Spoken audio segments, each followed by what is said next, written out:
ഷഹാദത്തെ ഹഖ് അഥവാ സത്യസാക്ഷ്യം. അബുൽ അഅ്ല മൗദൂദി.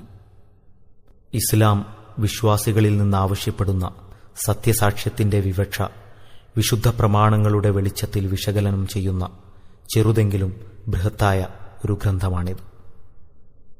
20-ാം നൂറ്റാണ്ടിലെ ഇസ്ലാമിക നവോത്ഥാന നായകനും പ്രമുഖ പണ്ഡിതനുമായ സയ്യിദ് അബുൽ അഅ്ല മൗദൂദി 1946 ഡിസംബർ 30 ജമാഅത്തെ ഇസ്ലാമിയുടെ ആഭിമുഖ്യത്തിൽ ലാഹോറിൽ ചേർന്ന പൊതുസമ്മേളനത്തിൽ ചെയ്ത പ്രൗഢമായ പ്രസംഗത്തിന്റെ മലയാള വിവർത്തനത്തിന്റെ ശബ്ദാവിഷ്കാരം. വിവർത്തനം VP മുഹമ്മദ് അലി. സത്യസാക്ഷ്യം. പ്രപഞ്ചത്തിന്റെ ഏക സ്രഷ്ടാവും നിയന്താവും ഭരണകർത്താവുമായ അല്ലാഹുവിന് സർവസ്തോത്രം. ആത്യന്തികമായ യുക്തിയോടും ശക്തിയോടും കാരുണ്യത്തോടും കൂടി അവൻ അതിനെ ഭരിച്ചുപോരുന്നു. മനുഷ്യനെ അവൻ സൃഷ്ടിച്ചു. അവന് ജ്ഞാനവും ബുദ്ധിശക്തിയും പ്രദാനം ചെയ്തു. ഭൂമിയിൽ തന്റെ പ്രാതിനിധ്യം നൽകി അനുഗ്രഹിച്ചു. അവന്റെ മാർഗദർശനത്തിനായി ഗ്രന്ഥങ്ങൾ അവതരിപ്പിക്കുകയും പ്രവാചകന്മാരെ നിയോഗിക്കുകയും ചെയ്തു. മനുഷ്യർക്ക് മനുഷ്യത്വം പഠിപ്പിക്കുവാനായി ആഗതരായ മനുഷ്യന്റെ ജീവിതോദ്ദേശത്തെപ്പറ്റി അറിവു നൽകിയ അവന് ഉത്തമ ജീവിതമാർഗം നിർദ്ദേശിച്ച ആ സദ്വൃത്തരും സുഹൃതികളുമായ ദൈവദൂതരിൽ അല്ലാഹുവിന്റെ അളവറ്റ കരുണാകടാക്ഷങ്ങൾ സദാ വർഷിക്കുമാറാകട്ടെ. ഇന്ന് ലോകത്ത് സന്മാർഗപ്രകാശത്തിന്റെയും സത്യനന്മകളുടെയും സദാചാര സൽസ്വഭാവങ്ങളുടെയും വല്ല അംശവും കാണപ്പെടുന്നുണ്ടെങ്കിൽ അതെല്ലാം ദൈവനിയുക്തരായ അതേ മഹാത്മാക്കളുടെ ഉത്തമ മാർഗദർശനത്തിന് ഫലമാണ്. അവരോടുള്ള കടപ്പാടിൽ നിന്ന് മനുഷ്യന് ഒരിക്കലും ഒഴിവാകാവതല്ല. ബഹുമാന്യരെ, സുഹൃത്തുക്കളെ, നാം നമ്മുടെ സമ്മേളനങ്ങളെ പൊതുവിൽ രണ്ടായി ഭാഗിക്കാറുണ്ട്. അതിലൊന്നാമത്തേതിന്റെ ഉദ്ദേശ്യം നാം കൂടിയിരുന്ന് നമ്മുടെ പ്രവർത്തനം പരിശോധിക്കുകയും അതിനെ മുന്നോട്ട് നയിക്കുന്നതിനെക്കുറിച്ച് കൂടിയാലോചന നടത്തുകയുമാണ്. രണ്ടാമത്തേതിന്റെ ഉദ്ദേശ്യം യോഗപ്രദേശത്തുള്ള പൊതുജനങ്ങൾക്ക് നമ്മുടെ പ്രബോധനം സമർപ്പിക്കുകയാണ്. രണ്ടാമത് സൂചിപ്പിച്ച ഉദ്ദേശ്യം മുൻനിർത്തിയുള്ളതാണ് ഇപ്പോഴത്തെ സമ്മേളനം. നമ്മുടെ പ്രബോധനം എന്താണെന്നും എന്തിലേക്കാണെന്നും അറിയിക്കുവാനാണ് നിങ്ങളെ ഇവിടേക്ക് ക്ഷണിച്ചിട്ടുള്ളത്. നമ്മുടെ പ്രബോധനത്തിന്റെ ഒരു വശം ആദ്യമേ മുസ്ലിം മാത്രമായിരിക്കുന്ന ജനങ്ങളോടാണെങ്കിൽ മറുവശത്ത് മുസ്ലിം അല്ലാത്ത സകല ജനങ്ങൾക്കും പൊതുവായിട്ടുള്ളതുമാണ്. അവരിൽ ഓരോ വിഭാഗത്തിനും നമ്മുടെ പക്കൽ സന്ദേശമുണ്ട്. എന്നാൽ രണ്ടാം വിഭാഗത്തിൽപ്പെട്ട ജനങ്ങളെ ഇവിടെ കാണാൻ കഴിയാത്തതിൽ എനിക്കതിയായ വ്യസനമുണ്ട്. നമ്മുടെ കഴിഞ്ഞ കാലത്തെ അബദ്ധങ്ങളുടെയും ഇന്നത്തെ വിവേകരാഹിത്യത്തിന്റെയും ഫലമായി ദൈവത്തിന്റെ അടിമകളിൽ വമ്പിച്ച ഒരു വിഭാഗം നമ്മെ വിട്ടകന്നുപോയിരിക്കുന്നു. അവരെ നമ്മുടെ അടുത്തേക്ക് ക്ഷണിച്ചോ നാം അവരുടെ അടുത്തേക്ക് ചെന്നോ നമ്മുടെയും അവരുടെയും നാഥനായ അല്ലാഹു സകലരുടെയും മാർഗദർശനത്തിനായി തന്റെ പ്രവാചകന്മാർ മുഖേന അയച്ചു തന്നിട്ടുള്ള സന്ദേശം അവരെ കേൾപ്പിക്കാനുള്ള സന്ദർഭം ദുർലഭമായേ നമുക്ക് ലഭിക്കുന്നുള്ളൂ. ഏതു നിലക്കും ഇപ്പോൾ അവരിവിടെ സന്നിഹിതരല്ലാത്ത സ്ഥിതിക്ക് മുസ്ലിങ്ങൾക്ക് മാത്രമായുള്ള പ്രബോധനത്തിന്റെ വശമാണ് ഞാനിവിടെ സമർപ്പിക്കുന്നത്. മുസ്ലിങ്ങളെ നാം ക്ഷണിക്കുന്നത് മുസ്ലിങ്ങൾ എന്ന നിലയ്ക്ക് തങ്ങളുടെ മേൽ അർപ്പിതമായ ഉത്തരവാദിത്തങ്ങൾ മനസ്സിലാക്കുകയും നിറവേറ്റുകയും ചെയ്യുക എന്നതിലേക്കാണ്. ഞങ്ങൾ മുസ്ലിങ്ങളാണ്, അള്ളാഹുവേയും അവന്റെ ദീനിനെയും ഞങ്ങൾ സമ്മതിക്കുന്നു എന്നു പറഞ്ഞ് നമുക്ക് രക്ഷപ്പെടുക സാധ്യമല്ല. അള്ളാഹുവിനെ നമ്മുടെ ദൈവമായും ദീനിനെ നമ്മുടെ ദീനായും സമ്മതിക്കുന്നുവെങ്കിൽ അതോടൊപ്പം ചില ഉത്തരവാദിത്തങ്ങളും നമ്മിൽ വന്നു വീഴുന്നു. അവയെക്കുറിച്ച് നമുക്ക് ബോധമുണ്ടായിരിക്കണം. അവയുടെ നിർവഹണത്തെപ്പറ്റി നാം ചിന്തിക്കുകയും വേണം. നമ്മൾ അവ നിറവേറ്റാതിരിക്കുന്ന പക്ഷം അതിന്റെ ദുഷ്ഫലങ്ങളിൽ നിന്ന് ഇഹലോകത്തോ പരലോകത്തോ രക്ഷ പ്രാപിക്കുന്നതല്ല. എന്തൊക്കെയാണ് പ്രസ്തുത ഉത്തരവാദിത്വങ്ങൾ?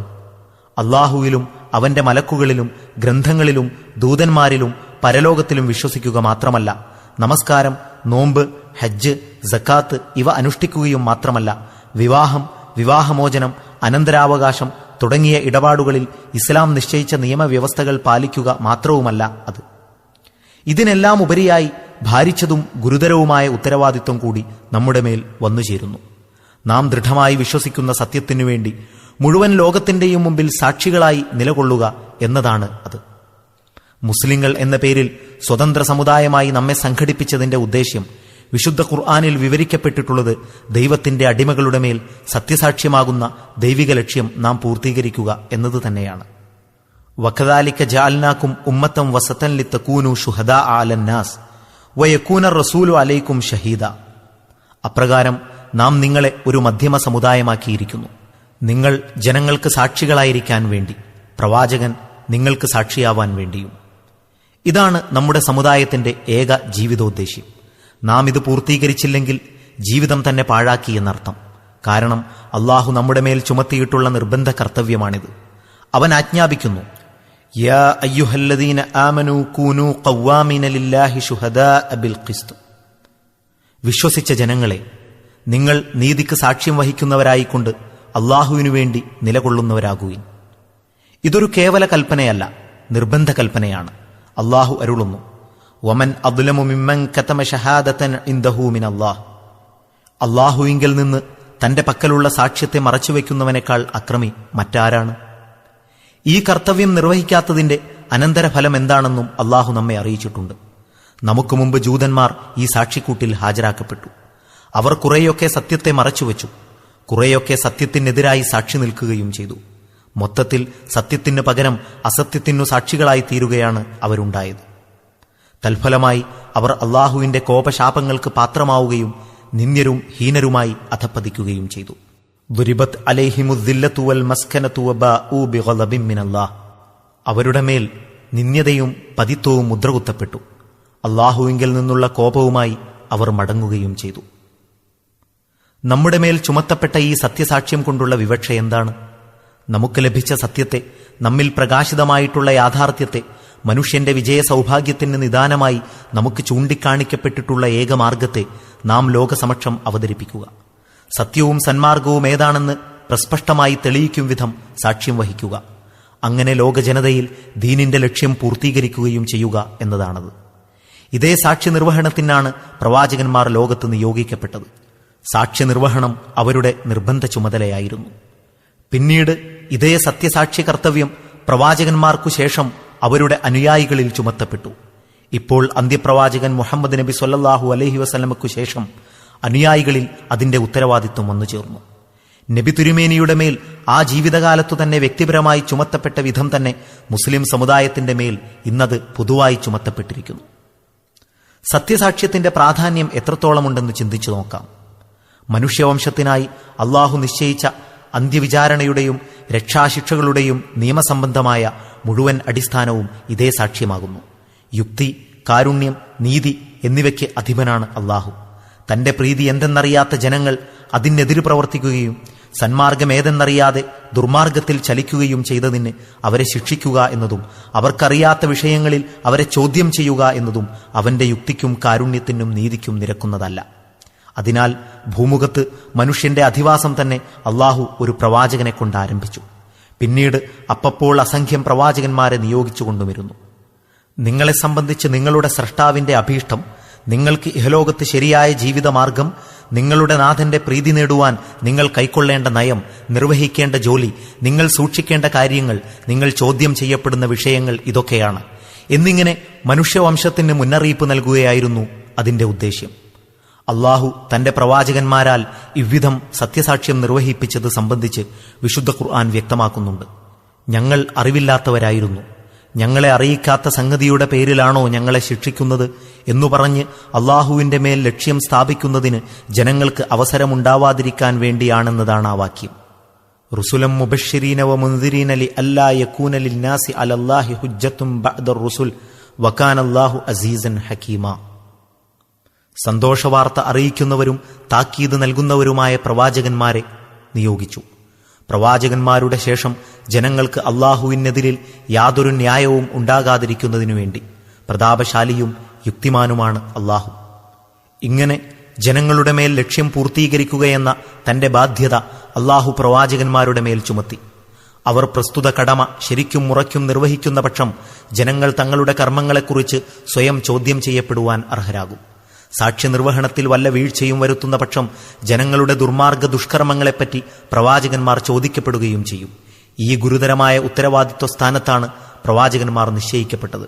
മറ്റൊരു രീതിയിൽ പ്രവാചകന്മാർ ഒന്നുകിൽ സത്യസാക്ഷ്യം ഉറക്കെ നിർവഹിച്ച് ജനങ്ങളുടെ മേൽ അള്ളാഹുവിന്റെ ലക്ഷ്യം പൂർത്തീകരിക്കുക, അള്ളാഹു നൽകിയ യഥാർത്ഥ ജ്ഞാനം ജനങ്ങളെ അറിയിച്ചില്ലെന്നും അള്ളാഹു പഠിപ്പിച്ച ശരിയായ ജീവിതമാർഗം ജനങ്ങളെ പഠിപ്പിച്ചില്ലെന്നുമുള്ള എതിർസാക്ഷ്യം പ്രവാചകന്മാരുടെ മേൽ സ്ഥാപിതമാവുക. ഇതായിരുന്നു പ്രവാചകന്മാരുടെ സ്ഥാനത്തിന്റെ ഗൗരവം. ഇതേ കാരണത്താലാണ് പ്രവാചകന്മാർ തങ്ങളുടെ മേലുള്ള ഈ ഉത്തരവാദിത്ത ഭാരത്തെ ഗൗരവപൂർവം ഓർമ്മിച്ചത്. സത്യസാക്ഷ്യ നിർവഹണത്തിലും ജനങ്ങളുടെ മേൽ ലക്ഷ്യം പൂർത്തീകരിക്കുന്നതിലും ആത്മാർപ്പണം ചെയ്ത് പരിശ്രമിച്ചുകൊണ്ടിരുന്നതും ഇതിനാൽ തന്നെ. പിന്നീട് പ്രവാചകന്മാർ മുഖേന സത്യജ്ഞാനവും സന്മാർഗവും ലഭിച്ച ജനങ്ങളാൽ ഒരു പാർട്ടി രൂപീകരിക്കപ്പെട്ടു. പ്രവാചകന്മാരുടെ മേൽ ചുമത്തപ്പെട്ടിരുന്ന അതേ സത്യസാക്ഷ്യ കർത്തവ്യം ഇപ്പോൾ ആ പാർട്ടിയുടെ മേൽ ചുമത്തപ്പെട്ടിരിക്കുന്നു. പ്രവാചകന്മാരുടെ പ്രതിനിധികളെന്ന നിലക്ക് മുമ്പ് പ്രവാചകന്മാർ നിർത്തപ്പെട്ട അതേ ഉത്തരവാദിത്ത സ്ഥാനത്ത് ഇപ്പോൾ അവരും നിർത്തപ്പെട്ടു. അതായത് അവർ സത്യസാക്ഷ്യ കർത്തവ്യം പൂർത്തീകരിക്കുന്ന പക്ഷം ജനങ്ങൾ ശരിപ്പെട്ടില്ലെങ്കിലും അവർക്ക് പ്രതിഫലം ലഭിക്കും. ശിക്ഷിക്കപ്പെടുന്നതോ ജനങ്ങളുമായിരിക്കും. സത്യസാക്ഷ്യ നിർവഹണത്തിൽ അവർ വീഴ്ച വരുത്തുകയോ സത്യത്തിനു പകരം അസത്യത്തിനു സാക്ഷ്യം വഹിക്കുകയോ ചെയ്യുകയാണെങ്കിൽ ജനങ്ങൾക്ക് മുമ്പ് അവരായിരിക്കും ചോദ്യം ചെയ്യപ്പെടുക. സ്വകർമ്മങ്ങളെക്കുറിച്ച് മാത്രമല്ല അവർ ചോദ്യം ചെയ്യപ്പെടുക, ശരിയായ സാക്ഷ്യം വഹിക്കാതിരിക്കുന്നതുകൊണ്ടോ തെറ്റായി സാക്ഷ്യം വഹിച്ചതു കാരണമായോ ദുർമാർഗികളും നാശകാരികളും അധർമ്മകാരികളുമായി കഴിഞ്ഞ ജനങ്ങളുടെ കർമ്മങ്ങളെക്കുറിച്ചും അവർ ചോദ്യം ചെയ്യപ്പെടും. മാന്യരെ, ഇതാണ് സത്യസാക്ഷ്യമാകുന്ന ഗൗരവമുള്ള ആ ഉത്തരവാദിത്വം. എന്റെ മേലും നിങ്ങളുടെ മേലും മുസ്ലിം എന്ന് വാദിക്കുന്നവർ അടക്കം അള്ളാഹുവിന്റെ വിശുദ്ധ ഗ്രന്ഥവും പ്രവാചകന്മാരുടെ സന്മാർഗവും ലഭിച്ച സകല ജനങ്ങളുടെ മേലും ചുമത്തപ്പെട്ടിരിക്കുന്ന ഉത്തരവാദിത്വം. ഇനി പ്രസ്തുത സാക്ഷ്യ നിർവഹണത്തിനുള്ള മാർഗമെന്തെന്ന് നോക്കാം. സാക്ഷ്യം രണ്ട് വിധം. ഒന്ന് വാങ്മൂലമുള്ളത്, മറ്റൊന്ന് കർമ്മപരമായത്.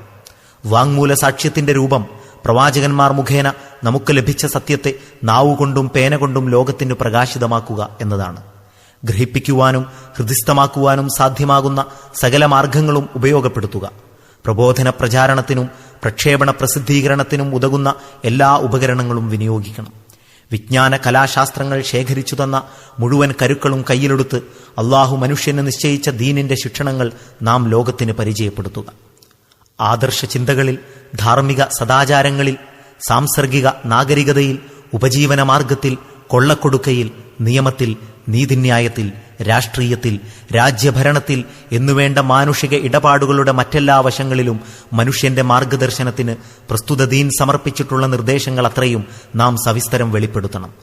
തെളിവുകളും ദൃഷ്ടാന്തങ്ങളും കൊണ്ട് അതിന്റെ സത്യസ്ഥിതി സ്ഥാപിക്കണം. അതിനെതിരിലുള്ള എന്തിനേയും യുക്തിപൂർവം നിരൂപണം ചെയ്ത് അവയുടെ ന്യൂനതകൾ തുറന്നു കാട്ടുകയും വേണം. പ്രവാചകന്മാർ വ്യക്തിപരമായി ദൈവസൃഷ്ടികളുടെ സന്മാർഗത്തെക്കുറിച്ച് കാര്യഗൗരവത്തോടെ ചിന്തിച്ചിരുന്നു. ആ ഗൗരവത്തോടെ മുസ്ലിം സമുദായം സാമൂഹികമായി അതിനെക്കുറിച്ച് ചിന്തിക്കേണ്ടതുണ്ട്. അല്ലെങ്കിൽ ഈ സത്യസാക്ഷ്യ കർത്തവ്യം നിർവഹിക്കുക സാധ്യമല്ല. ഈ മഹൽകൃത്യം സകലവിധ സാമൂഹിക പരിശ്രമങ്ങളുടെയും സാമുദായിക പ്രവർത്തനങ്ങളുടെയും കേന്ദ്രബിന്ദുവായി തീരുക അത്യന്താപേക്ഷിതമാണ്. മാനസികവും മസ്തിഷ്കപരവുമായ സകല കഴിവുകളും നമ്മുടെ അധീനതയിലുള്ള ഉപകരണങ്ങളും സാമഗ്രികളും അതിൽ അർപ്പിക്കപ്പെടണം. നമ്മുടെ മുഴുപ്രവർത്തനങ്ങളിൽ ഈ ലക്ഷ്യം നിർബന്ധപൂർവം വീക്ഷിക്കപ്പെടണം. സർവോപരി സത്യത്തിനെതിരിൽ സാക്ഷ്യം വഹിക്കുന്ന ഏതെങ്കിലും ഒരു ശബ്ദം നമുക്കിടയിൽ പൊങ്ങിവരുന്നത് ഏതൊരു പരിതസ്ഥിതിയിലും സഹിക്കാതിരിക്കുകയും വേണം. ഇനി കർമ്മസാക്ഷ്യം എന്നതുകൊണ്ടുള്ള വിവക്ഷ. നാം സത്യമെന്ന് വാദിക്കുന്ന സിദ്ധാന്തങ്ങളെ നമ്മുടെ പ്രായോഗിക ജീവിതത്തിൽ പ്രതിഫലിപ്പിക്കുക എന്നതാണ്. അവ സത്യമെന്ന് ലോകം നമ്മുടെ നാവിൽ കൂടി മാത്രം കേട്ടാൽ പോരാ. പ്രത്യുത അവയുടെ മെച്ചങ്ങളും മഹത്വങ്ങളും നമ്മുടെ ജീവിതത്തിൽ കാണാൻ കഴിയണം. സത്യവിശ്വാസത്തിന്റെ മാധുര്യത്താൽ മനുഷ്യന്റെ സ്വഭാവകർമ്മങ്ങളിൽ ഉദിച്ചുയരുന്ന മധുരരസത്തെ നമ്മുടെ പെരുമാറ്റത്തിൽ ലോകം ആസ്വദിക്കണം. ഈ ദീനിന്റെ മാർഗദർശനത്തിൽ എത്ര നല്ല മനുഷ്യരാണുണ്ടാവുന്നത്, എത്ര നീതിപൂർവകമായ സൊസൈറ്റിയാണ് രൂപം കൊള്ളുന്നത്, എത്ര നല്ല സമുദായമാണ് പ്രത്യക്ഷത്തിൽ വളരുന്നത്, എത്ര പരിശുദ്ധവും പരിപാവനവുമായ നാഗരികതയാണ് ജന്മമെടുത്തത്, എത്ര രുജുവായ സരണികളിലൂടെയാണ് വിജ്ഞാന കലാശാസ്ത്രങ്ങൾ വളർന്നു വികസിക്കുന്നത്, എന്തുമാത്രം നീതിപരവും സ്നേഹാനുഭാവപൂർവവും സംഘട്ടനരഹിതവുമായ സാമ്പത്തിക സഹകരണമാണ് പ്രത്യക്ഷപ്പെടുന്നത്, വ്യക്തിപരവും സാമൂഹികവുമായ ജീവിതത്തിന്റെ നാനാവശങ്ങളും എത്ര കണ്ട് ശരിപ്പെട്ട് നന്മ നിറഞ്ഞ് വിളയാടുന്നു എന്നെല്ലാം ലോകത്തിന് നേരിൽ കണ്ടും കേട്ടും അറിയാൻ കഴിയണം. വ്യക്തികൾ എന്ന നിലക്കും സമൂഹം എന്ന നിലക്കും നമ്മുടെ ദീനിന്റെ സത്യതയുടെ പ്രതീകങ്ങളായി നാം പരിണമിക്കുക വഴി മാത്രമേ ഈ കടമ നിർവഹിക്കുക സാധ്യമാവൂ. നമ്മുടെ സ്വഭാവചര്യകൾ അതിന്റെ സത്യാവസ്ഥയ്ക്ക് തെളിവ് നൽകണം. നമ്മുടെ ഗൃഹങ്ങളിൽ അതിന്റെ സൗരഭ്യം വീശണം. നമ്മുടെ കച്ചവട സ്ഥലങ്ങളും വ്യവസായശാലകളും അതിന്റെ പ്രകാശത്താൽ മിന്നിത്തിളങ്ങണം. നമ്മുടെ സ്ഥാപനങ്ങളും വിദ്യാലയങ്ങളും അതിന്റെ പ്രഭാപൂരത്താൽ പ്രശോഭിതങ്ങളാവണം. നമ്മുടെ സാഹിത്യങ്ങളും പത്രങ്ങളും നന്മകളുടെ മാത്രം സാക്ഷ്യപത്രങ്ങളാവണം. നമ്മുടെ സാമുദായിക നയങ്ങളും സാമൂഹിക പരിശ്രമങ്ങളും അതിന്റെ സത്യതയ്ക്കുള്ള സമുജ്വല രേഖകളായിരിക്കണം. ചുരുക്കത്തിൽ, ഒരു വ്യക്തിയോ സമുദായമോ നമ്മളോട് എവിടെ വെച്ച് എങ്ങനെ ബന്ധപ്പെടുകയാണെങ്കിലും നാം സത്യമെന്ന് വാദിക്കുന്ന സിദ്ധാന്തങ്ങൾ സത്യം ആണ് എന്നതിനും അതുവഴി മനുഷ്യജീവിതം ഉന്നതവും ഉത്തമവും ഉത്കൃഷ്ടവുമായി തീരും എന്നതിനും നമ്മുടെ വ്യക്തിപരവും സാമുദായികവുമായ ചര്യകളിൽ നിന്ന് അവർക്ക് അനിഷേധ്യമായ തെളിവുകൾ ലഭിക്കണം. ഇത്രയുമല്ല, അതേ സിദ്ധാന്തങ്ങളുടെ അടിസ്ഥാനത്തിൽ ഒരു സ്റ്റേറ്റ് സ്ഥാപിതമാവണം. ദീൻ സമ്പൂർണമായും പ്രയോഗത്തിൽ വരുത്തി അതിന്റെ നീതിന്യായ വ്യവസ്ഥ, സംസ്കരണ പരിപാടി, രാഷ്ട്രമീമാംസ, നാട്ടുകാരുടെ ക്ഷേമൈശ്വര്യം, ഭരണകർത്താക്കളുടെ ഉത്തമചര്യ, മെച്ചപ്പെട്ട ആഭ്യന്തര ഭരണം, നിഷ്കളങ്കമായ വിദേശനയം, മാന്യമായ സമരം, പാലിക്കപ്പെടുന്ന സന്ധി എന്നിവ പ്രാവർത്തികമാവണം. ഈ സ്റ്റേറ്റിന് ജന്മം നൽകിയ ദീനാണ് വാസ്തവത്തിൽ മനുഷ്യവിജയത്തിന് നിദാനം. ആ ദീനിനെ അനുഗമിക്കുന്നതിലൂടെ മാത്രമാണ് മനുഷ്യവംശത്തിന്റെ നന്മ.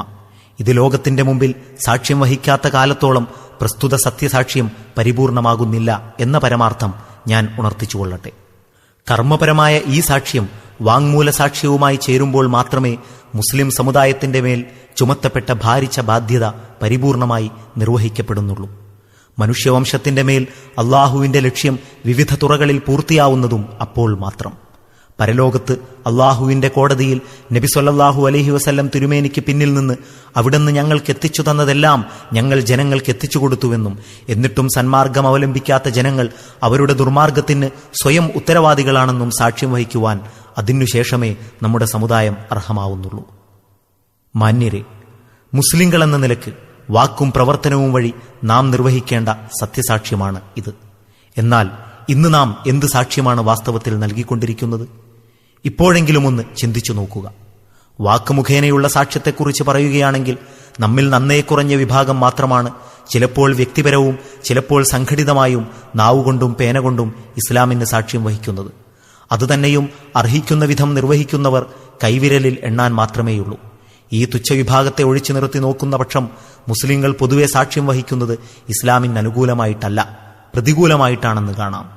ഇസ്ലാമിലെ അനന്തരാവകാശ നിയമം തെറ്റാണെന്നും ജാഹിലിയ അഥവാ അനിസ്ലാമിക സമ്പ്രദായമാണ് ശരിയെന്നും നമ്മുടെ ജന്മികളും പ്രഭുക്കളും സാക്ഷ്യം വഹിക്കുന്നു. ഇസ്ലാമിന്റെ എല്ലാ നിയമങ്ങളും തെറ്റാണെന്ന് മാത്രമല്ല, ഇസ്ലാമിക നിയമത്തിന്റെ അടിസ്ഥാന സിദ്ധാന്തം പോലും സ്വീകാര്യയോഗ്യമല്ലെന്നും മനുഷ്യനിർമ്മിത നിയമങ്ങൾ മാത്രമാണ് ശരിയെന്നും നമ്മുടെ വക്കീൽമാരും ജഡ്ജിമാരും മജിസ്ട്രേറ്റുമാരും സാക്ഷ്യം വഹിക്കുന്നു. തത്വശാസ്ത്രം, ചരിത്രം, സാമൂഹിക ശാസ്ത്രം, സാമ്പത്തിക ശാസ്ത്രം, രാഷ്ട്രീയം, നിയമം, സദാചാരം എന്നിവകളെ സംബന്ധിച്ച് പാശ്ചാത്യ നിർമ്മതാധിപത്യങ്ങളിൽ നിന്ന് കണ്ടുപിടിച്ച സിദ്ധാന്തങ്ങൾ മാത്രമാണ് ശരിയെന്നും പ്രസ്തുത കാര്യങ്ങളിലൊന്നും തന്നെ ഇസ്ലാമിന്റെ വീക്ഷാഗതി തീരെ പരിഗണനാർഹമല്ലെന്നും നമ്മുടെ അധ്യാപകരും പ്രൊഫസർമാരും വിദ്യാഭ്യാസ സ്ഥാപനങ്ങളും സാക്ഷ്യം വഹിക്കുന്നു.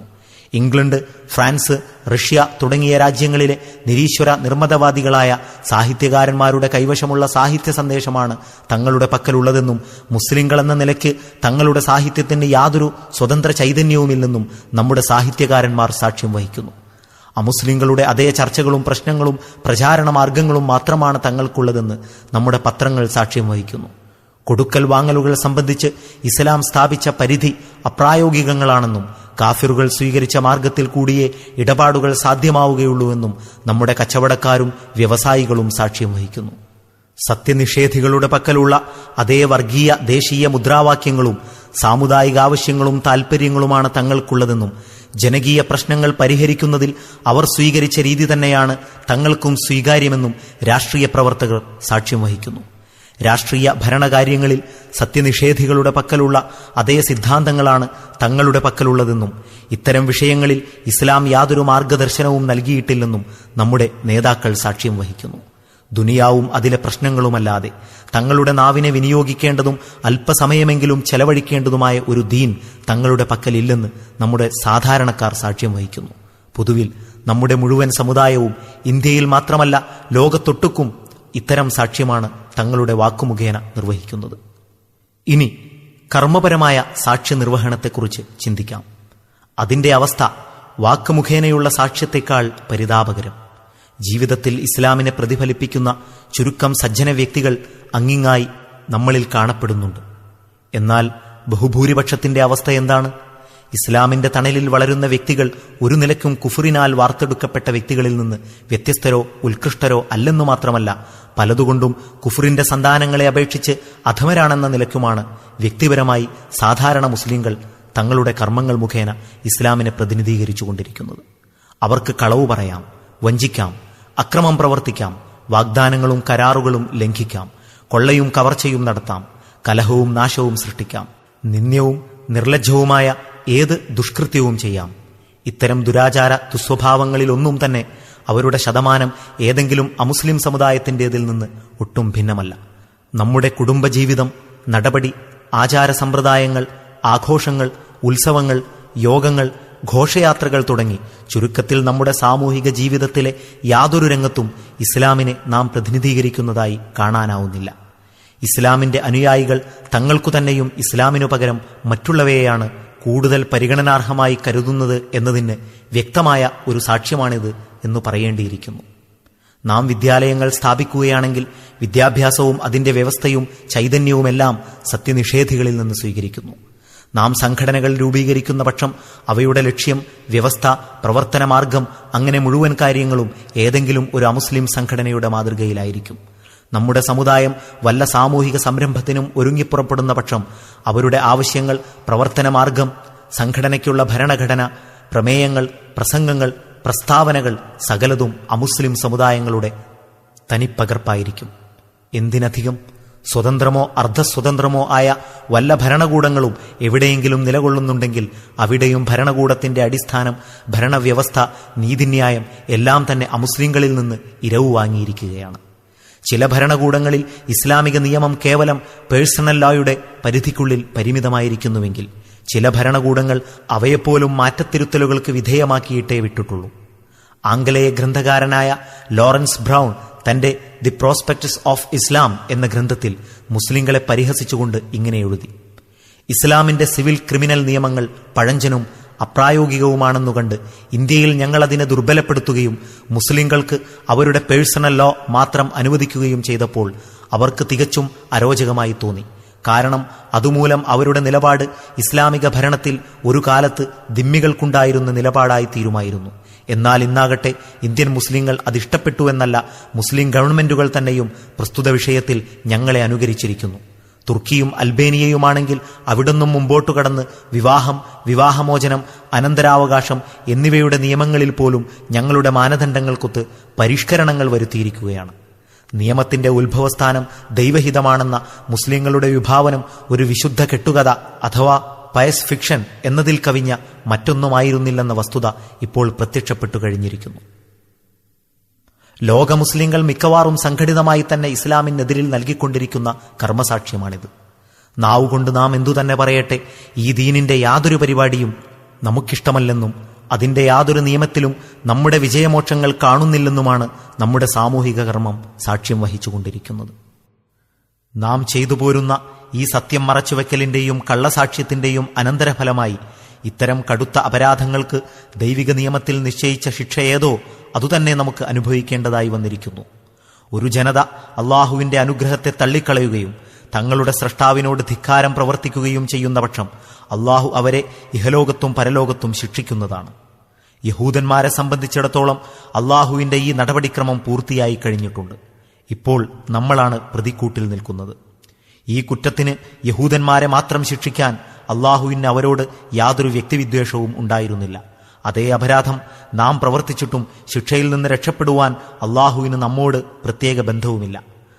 വാസ്തവത്തിൽ നാം സത്യസാക്ഷ്യ നിർവഹണത്തിൽ എത്ര കണ്ട് വീഴ്ച വരുത്തുകയും അസത്യസാക്ഷ്യത്തിൽ നമ്മുടെ കാലടികൾ എത്ര വേഗത്തിൽ മുന്നോട്ട് നീങ്ങുകയും ചെയ്തുവോ അതേ തോതനുസരിച്ച് നാം അധപതിച്ചു പോന്നു. കഴിഞ്ഞ ഒരു നൂറ്റാണ്ടിനുള്ളിൽ മൊറോക്കോ മുതൽ ഇന്തോനേഷ്യ വരെ നിരവധി നാടുകൾ നമ്മുടെ കയ്യിൽ നിന്ന് വഴുതിപ്പോയി. മുസ്ലിം ജനത ഒന്നൊന്നായി പരാജിതരും ഭരണീയരുമായി മാറി. അന്തസ്സുറ്റതും അഭിമാനകരവുമായിരുന്ന മുസ്ലിം എന്ന നാമം ഹീനത്വത്തിന്റെയും അധപതനത്തിന്റെയും ചിഹ്നമായി രൂപാന്തരപ്പെട്ടു. ലോകത്ത് യാതൊരു അഭിമാനവും നമുക്കായി അവശേഷിച്ചിട്ടില്ല. ചിലയിടങ്ങളിൽ നമ്മിൽപ്പെട്ടവർ കൂട്ടക്കൊലയ്ക്ക് വിധേയരായി. ചിലയിടങ്ങളിൽ നാം സുഗൃഹങ്ങളിൽ നിന്ന് ബഹിഷ്കരിക്കപ്പെട്ടു. വേറെ ചിലയിടങ്ങളിൽ ഹീനമായ ശിക്ഷ നമുക്കനുഭവിക്കേണ്ടി വന്നു.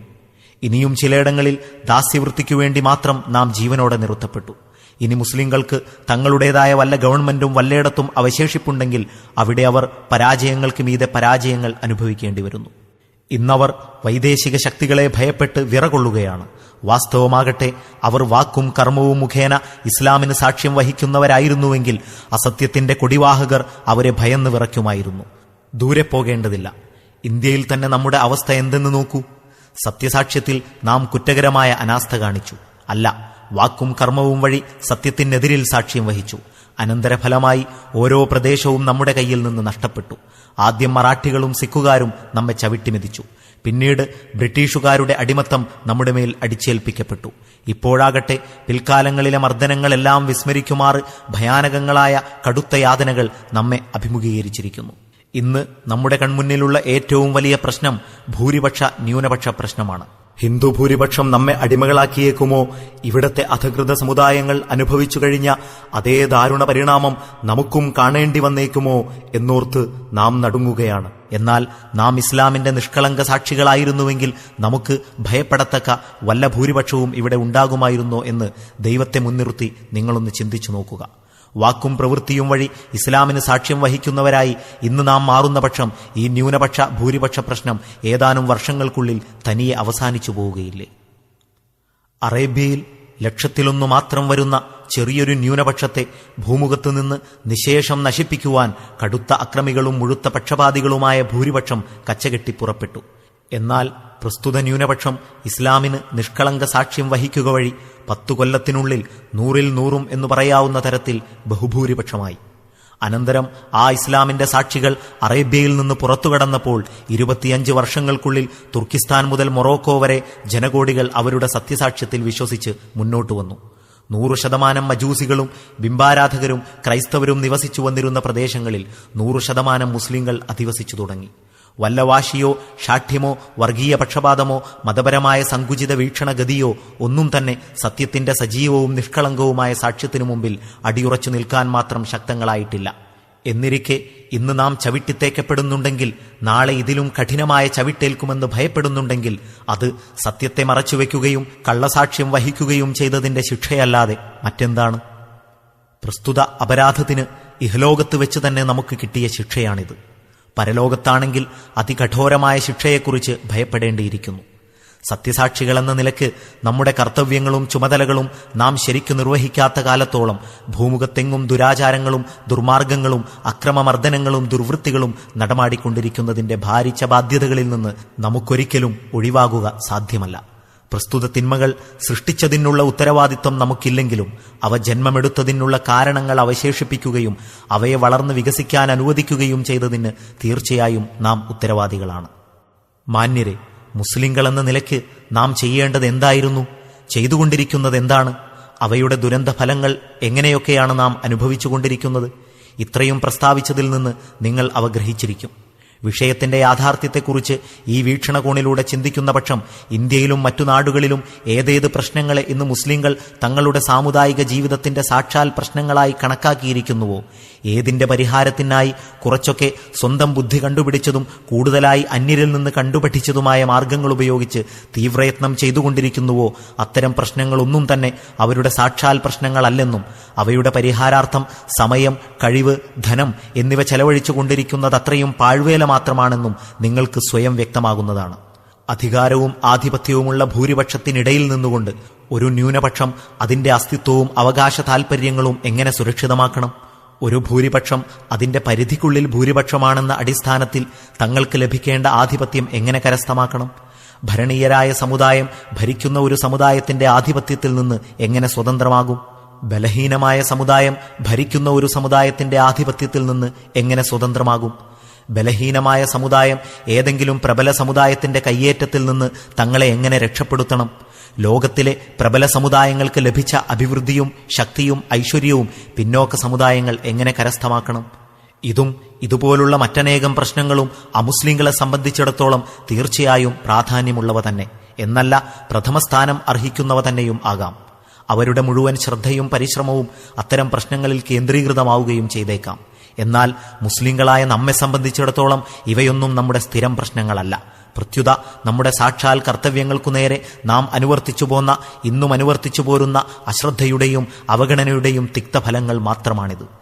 നമ്മുടെ സാക്ഷാൽ ജോലി നാം നിർവഹിച്ചു പോന്നിരുന്നെങ്കിൽ ഇത്രയധികം സങ്കീർണവും അസ്വസ്ഥജനകവുമായ വിഷമപ്രശ്നങ്ങൾ നമ്മെ സംബന്ധിച്ചിടത്തോളം ഉത്ഭവിക്കുമായിരുന്നില്ല.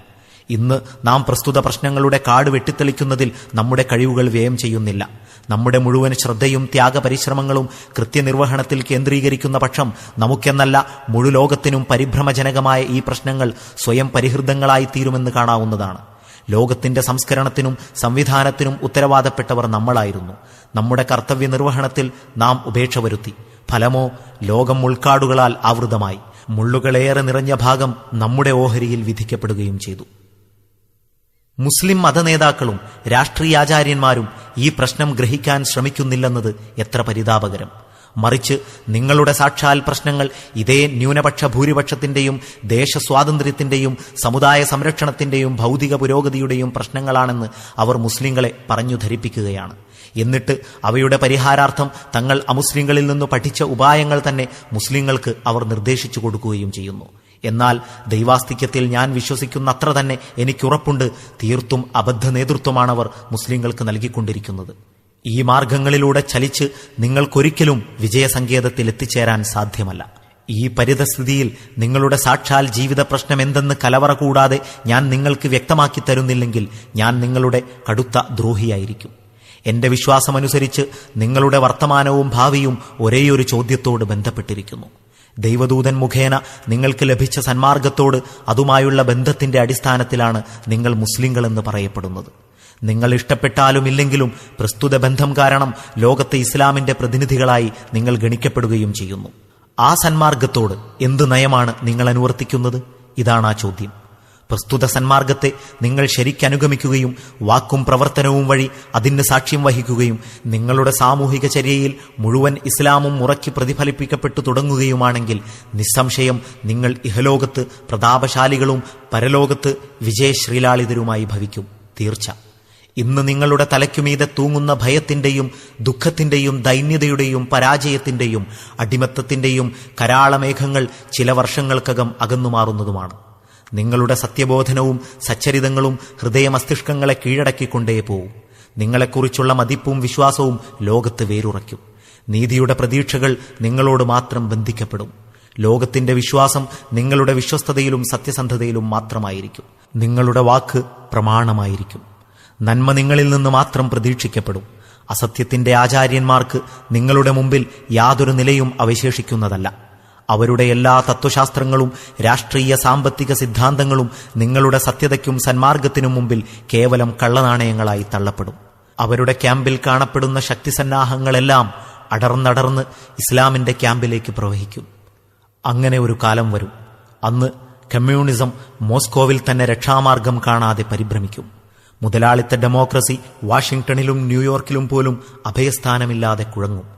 ഭൗതികവാദം ലണ്ടനിലെയും പാരീസിലെയും യൂണിവേഴ്സിറ്റികളിൽ ഇടം ലഭിക്കാതെ ഉഴലും. വർഗീയതയിലും വംശപാരമ്പര്യ മഹത്വത്തിലും വിശ്വസിക്കുന്നവരെ ബ്രാഹ്മണരിലും ജർമ്മൻകാരിലും കൂടി കണ്ടെത്തുന്നതല്ല.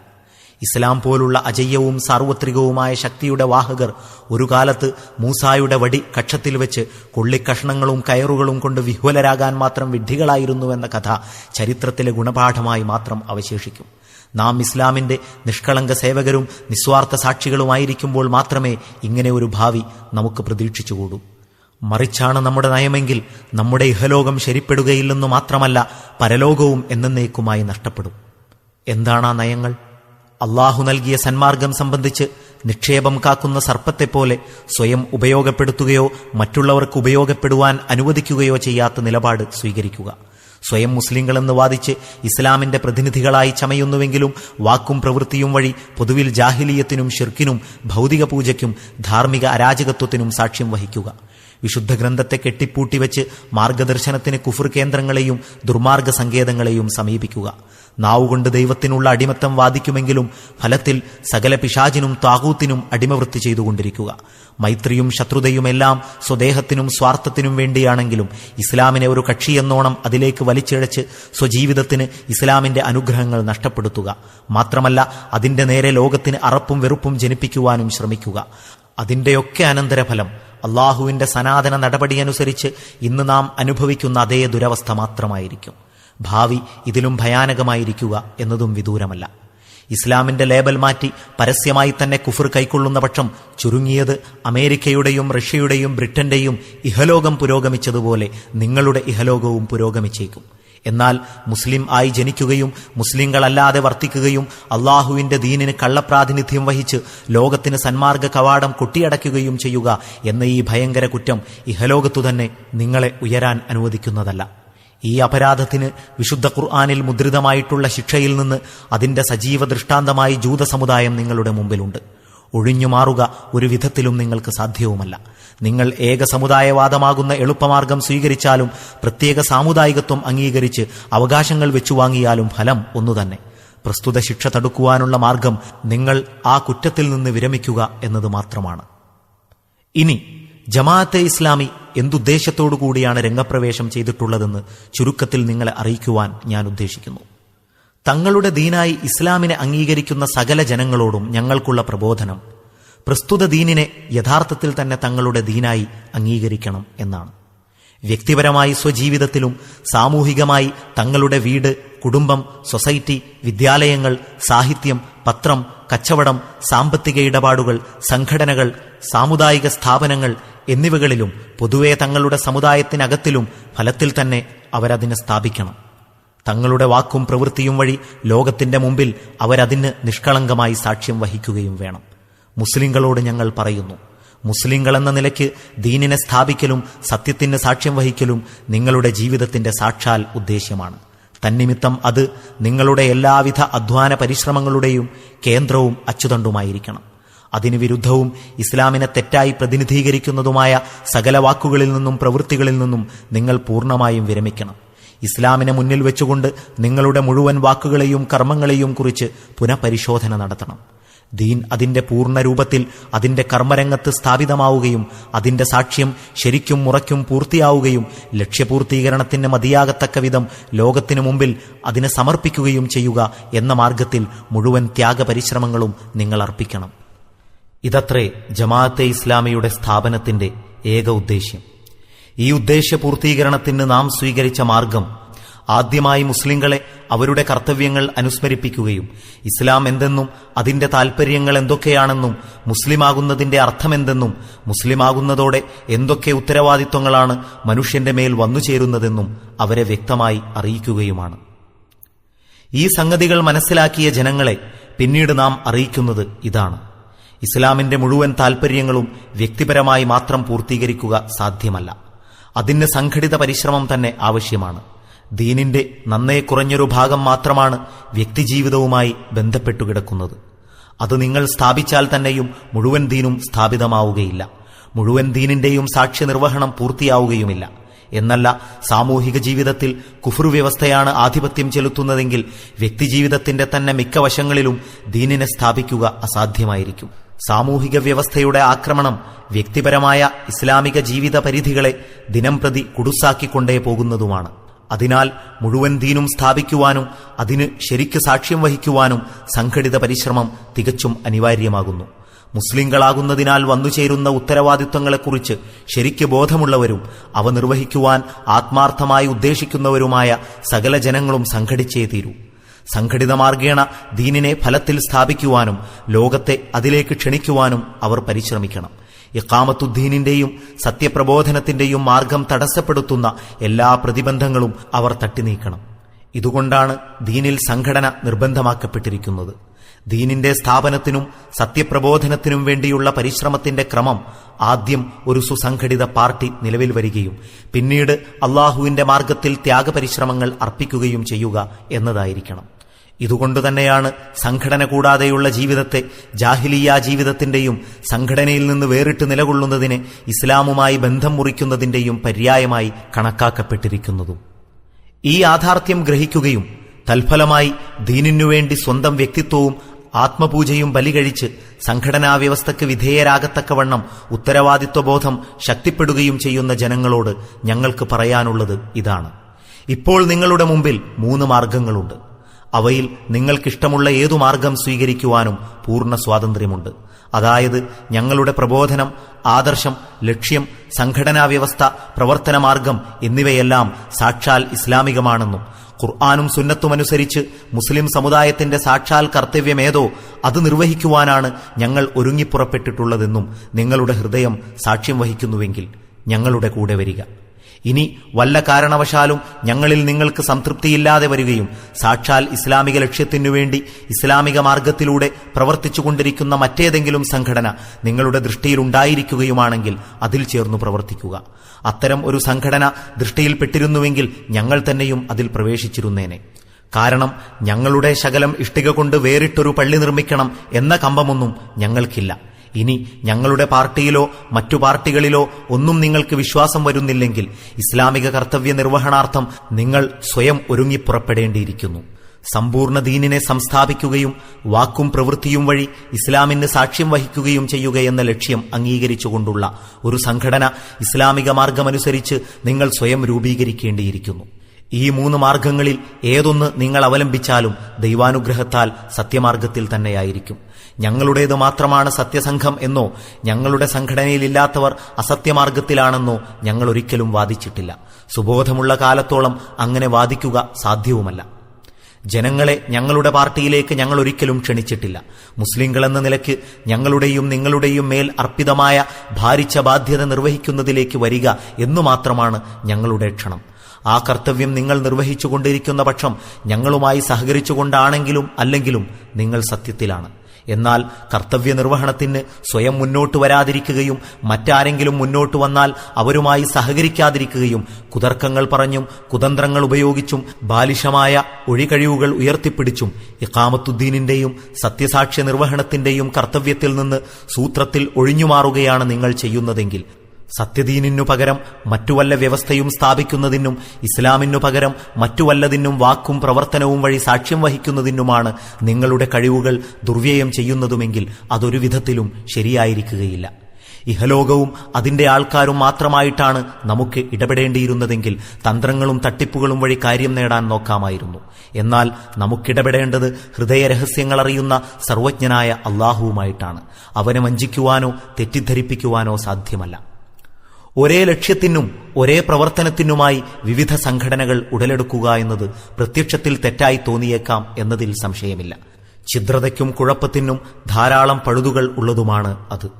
പക്ഷേ ഇസ്ലാമിന്റെ സാമൂഹിക ഘടന താറുമാറായി കഴിയുകയും പ്രശ്നം ആ വ്യവസ്ഥയെ നടത്തുക എന്നതല്ല പുനഃസ്ഥാപിക്കുക എന്നതായി തീരുകയും ചെയ്യുമ്പോൾ മുസ്ലിം സമുദായം ഒന്നടങ്കം ഉൾക്കൊണ്ടുള്ള അൽ ജമാഅത്ത് ഓരോ മുസ്ലിമിനും പ്രവേശനം നിർബന്ധമായിട്ടുള്ള വിട്ടുനിൽക്കൽ ജാഹിലിയത്തിനും വിട്ടുപോരൽ മുർത്തദ്ദാകലിനും തുല്യമായിട്ടുള്ള അഖില ലോക ഇസ്ലാമിക ജമാഅത്ത് പ്രാരംഭത്തിൽ തന്നെ പ്രത്യക്ഷത്തിൽ വരിക ഒരിക്കലും സാധ്യമല്ല.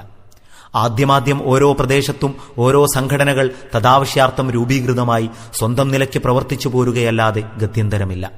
ഒടുവിൽ ഈ സംഘടനകളെല്ലാം ഒന്നായിത്തീരും. സ്വാർത്ഥം, തീവ്രവാദം, ഭൗതിക താൽപര്യം എന്നീ മാലിന്യങ്ങളിൽ നിന്ന് പരിശുദ്ധനായി ആത്മാർത്ഥതയോടുകൂടി സാക്ഷാൽ ഇസ്ലാമിക ലക്ഷ്യം പ്രാപിക്കാൻ ഇസ്ലാമിക മാർഗത്തിൽ കൂടി പ്രവർത്തിക്കുന്നുവെങ്കിൽ സത്യമാർഗത്തിൽ ചലിക്കുന്നവർക്ക് അധികകാലം അകന്നു നിൽക്കുക സാധ്യമല്ല. സത്യം ഇന്നല്ലെങ്കിൽ നാളെ അവരെ കൂട്ടിയിണക്കുക തന്നെ ചെയ്യും. കാരണം സത്യത്തിന്റെ പ്രകൃതി ആവശ്യപ്പെടുന്നത് തന്നെ സംഘടന, ഇണക്കം, രഞ്ജിപ്പ്, ഐക്യം എന്നിവയാണ്.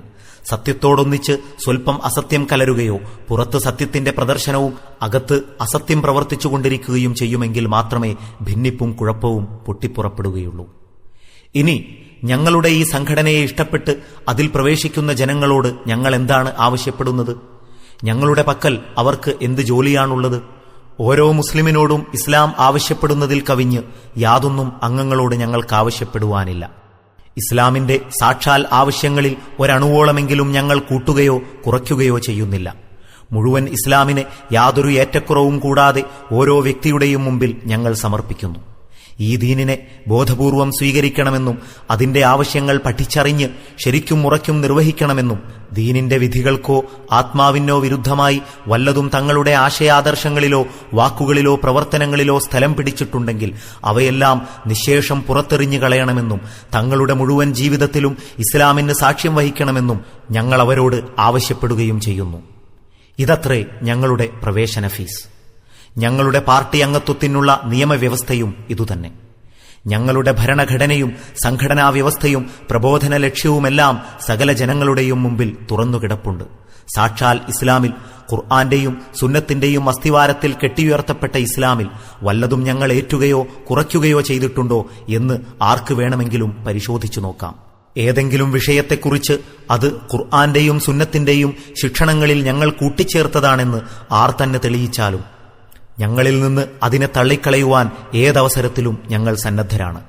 അതുപോലെ ഖുർആന്റെയും സുന്നത്തിന്റെയും ശിക്ഷണത്തിലുള്ള ഒന്നും ഞങ്ങളുടെ പക്കലില്ലെന്ന് ആർ ചൂണ്ടിക്കാണിച്ചു തരികയാണെങ്കിലും നന്ദിപൂർവ്വം ഞങ്ങളത് കൈക്കൊള്ളും.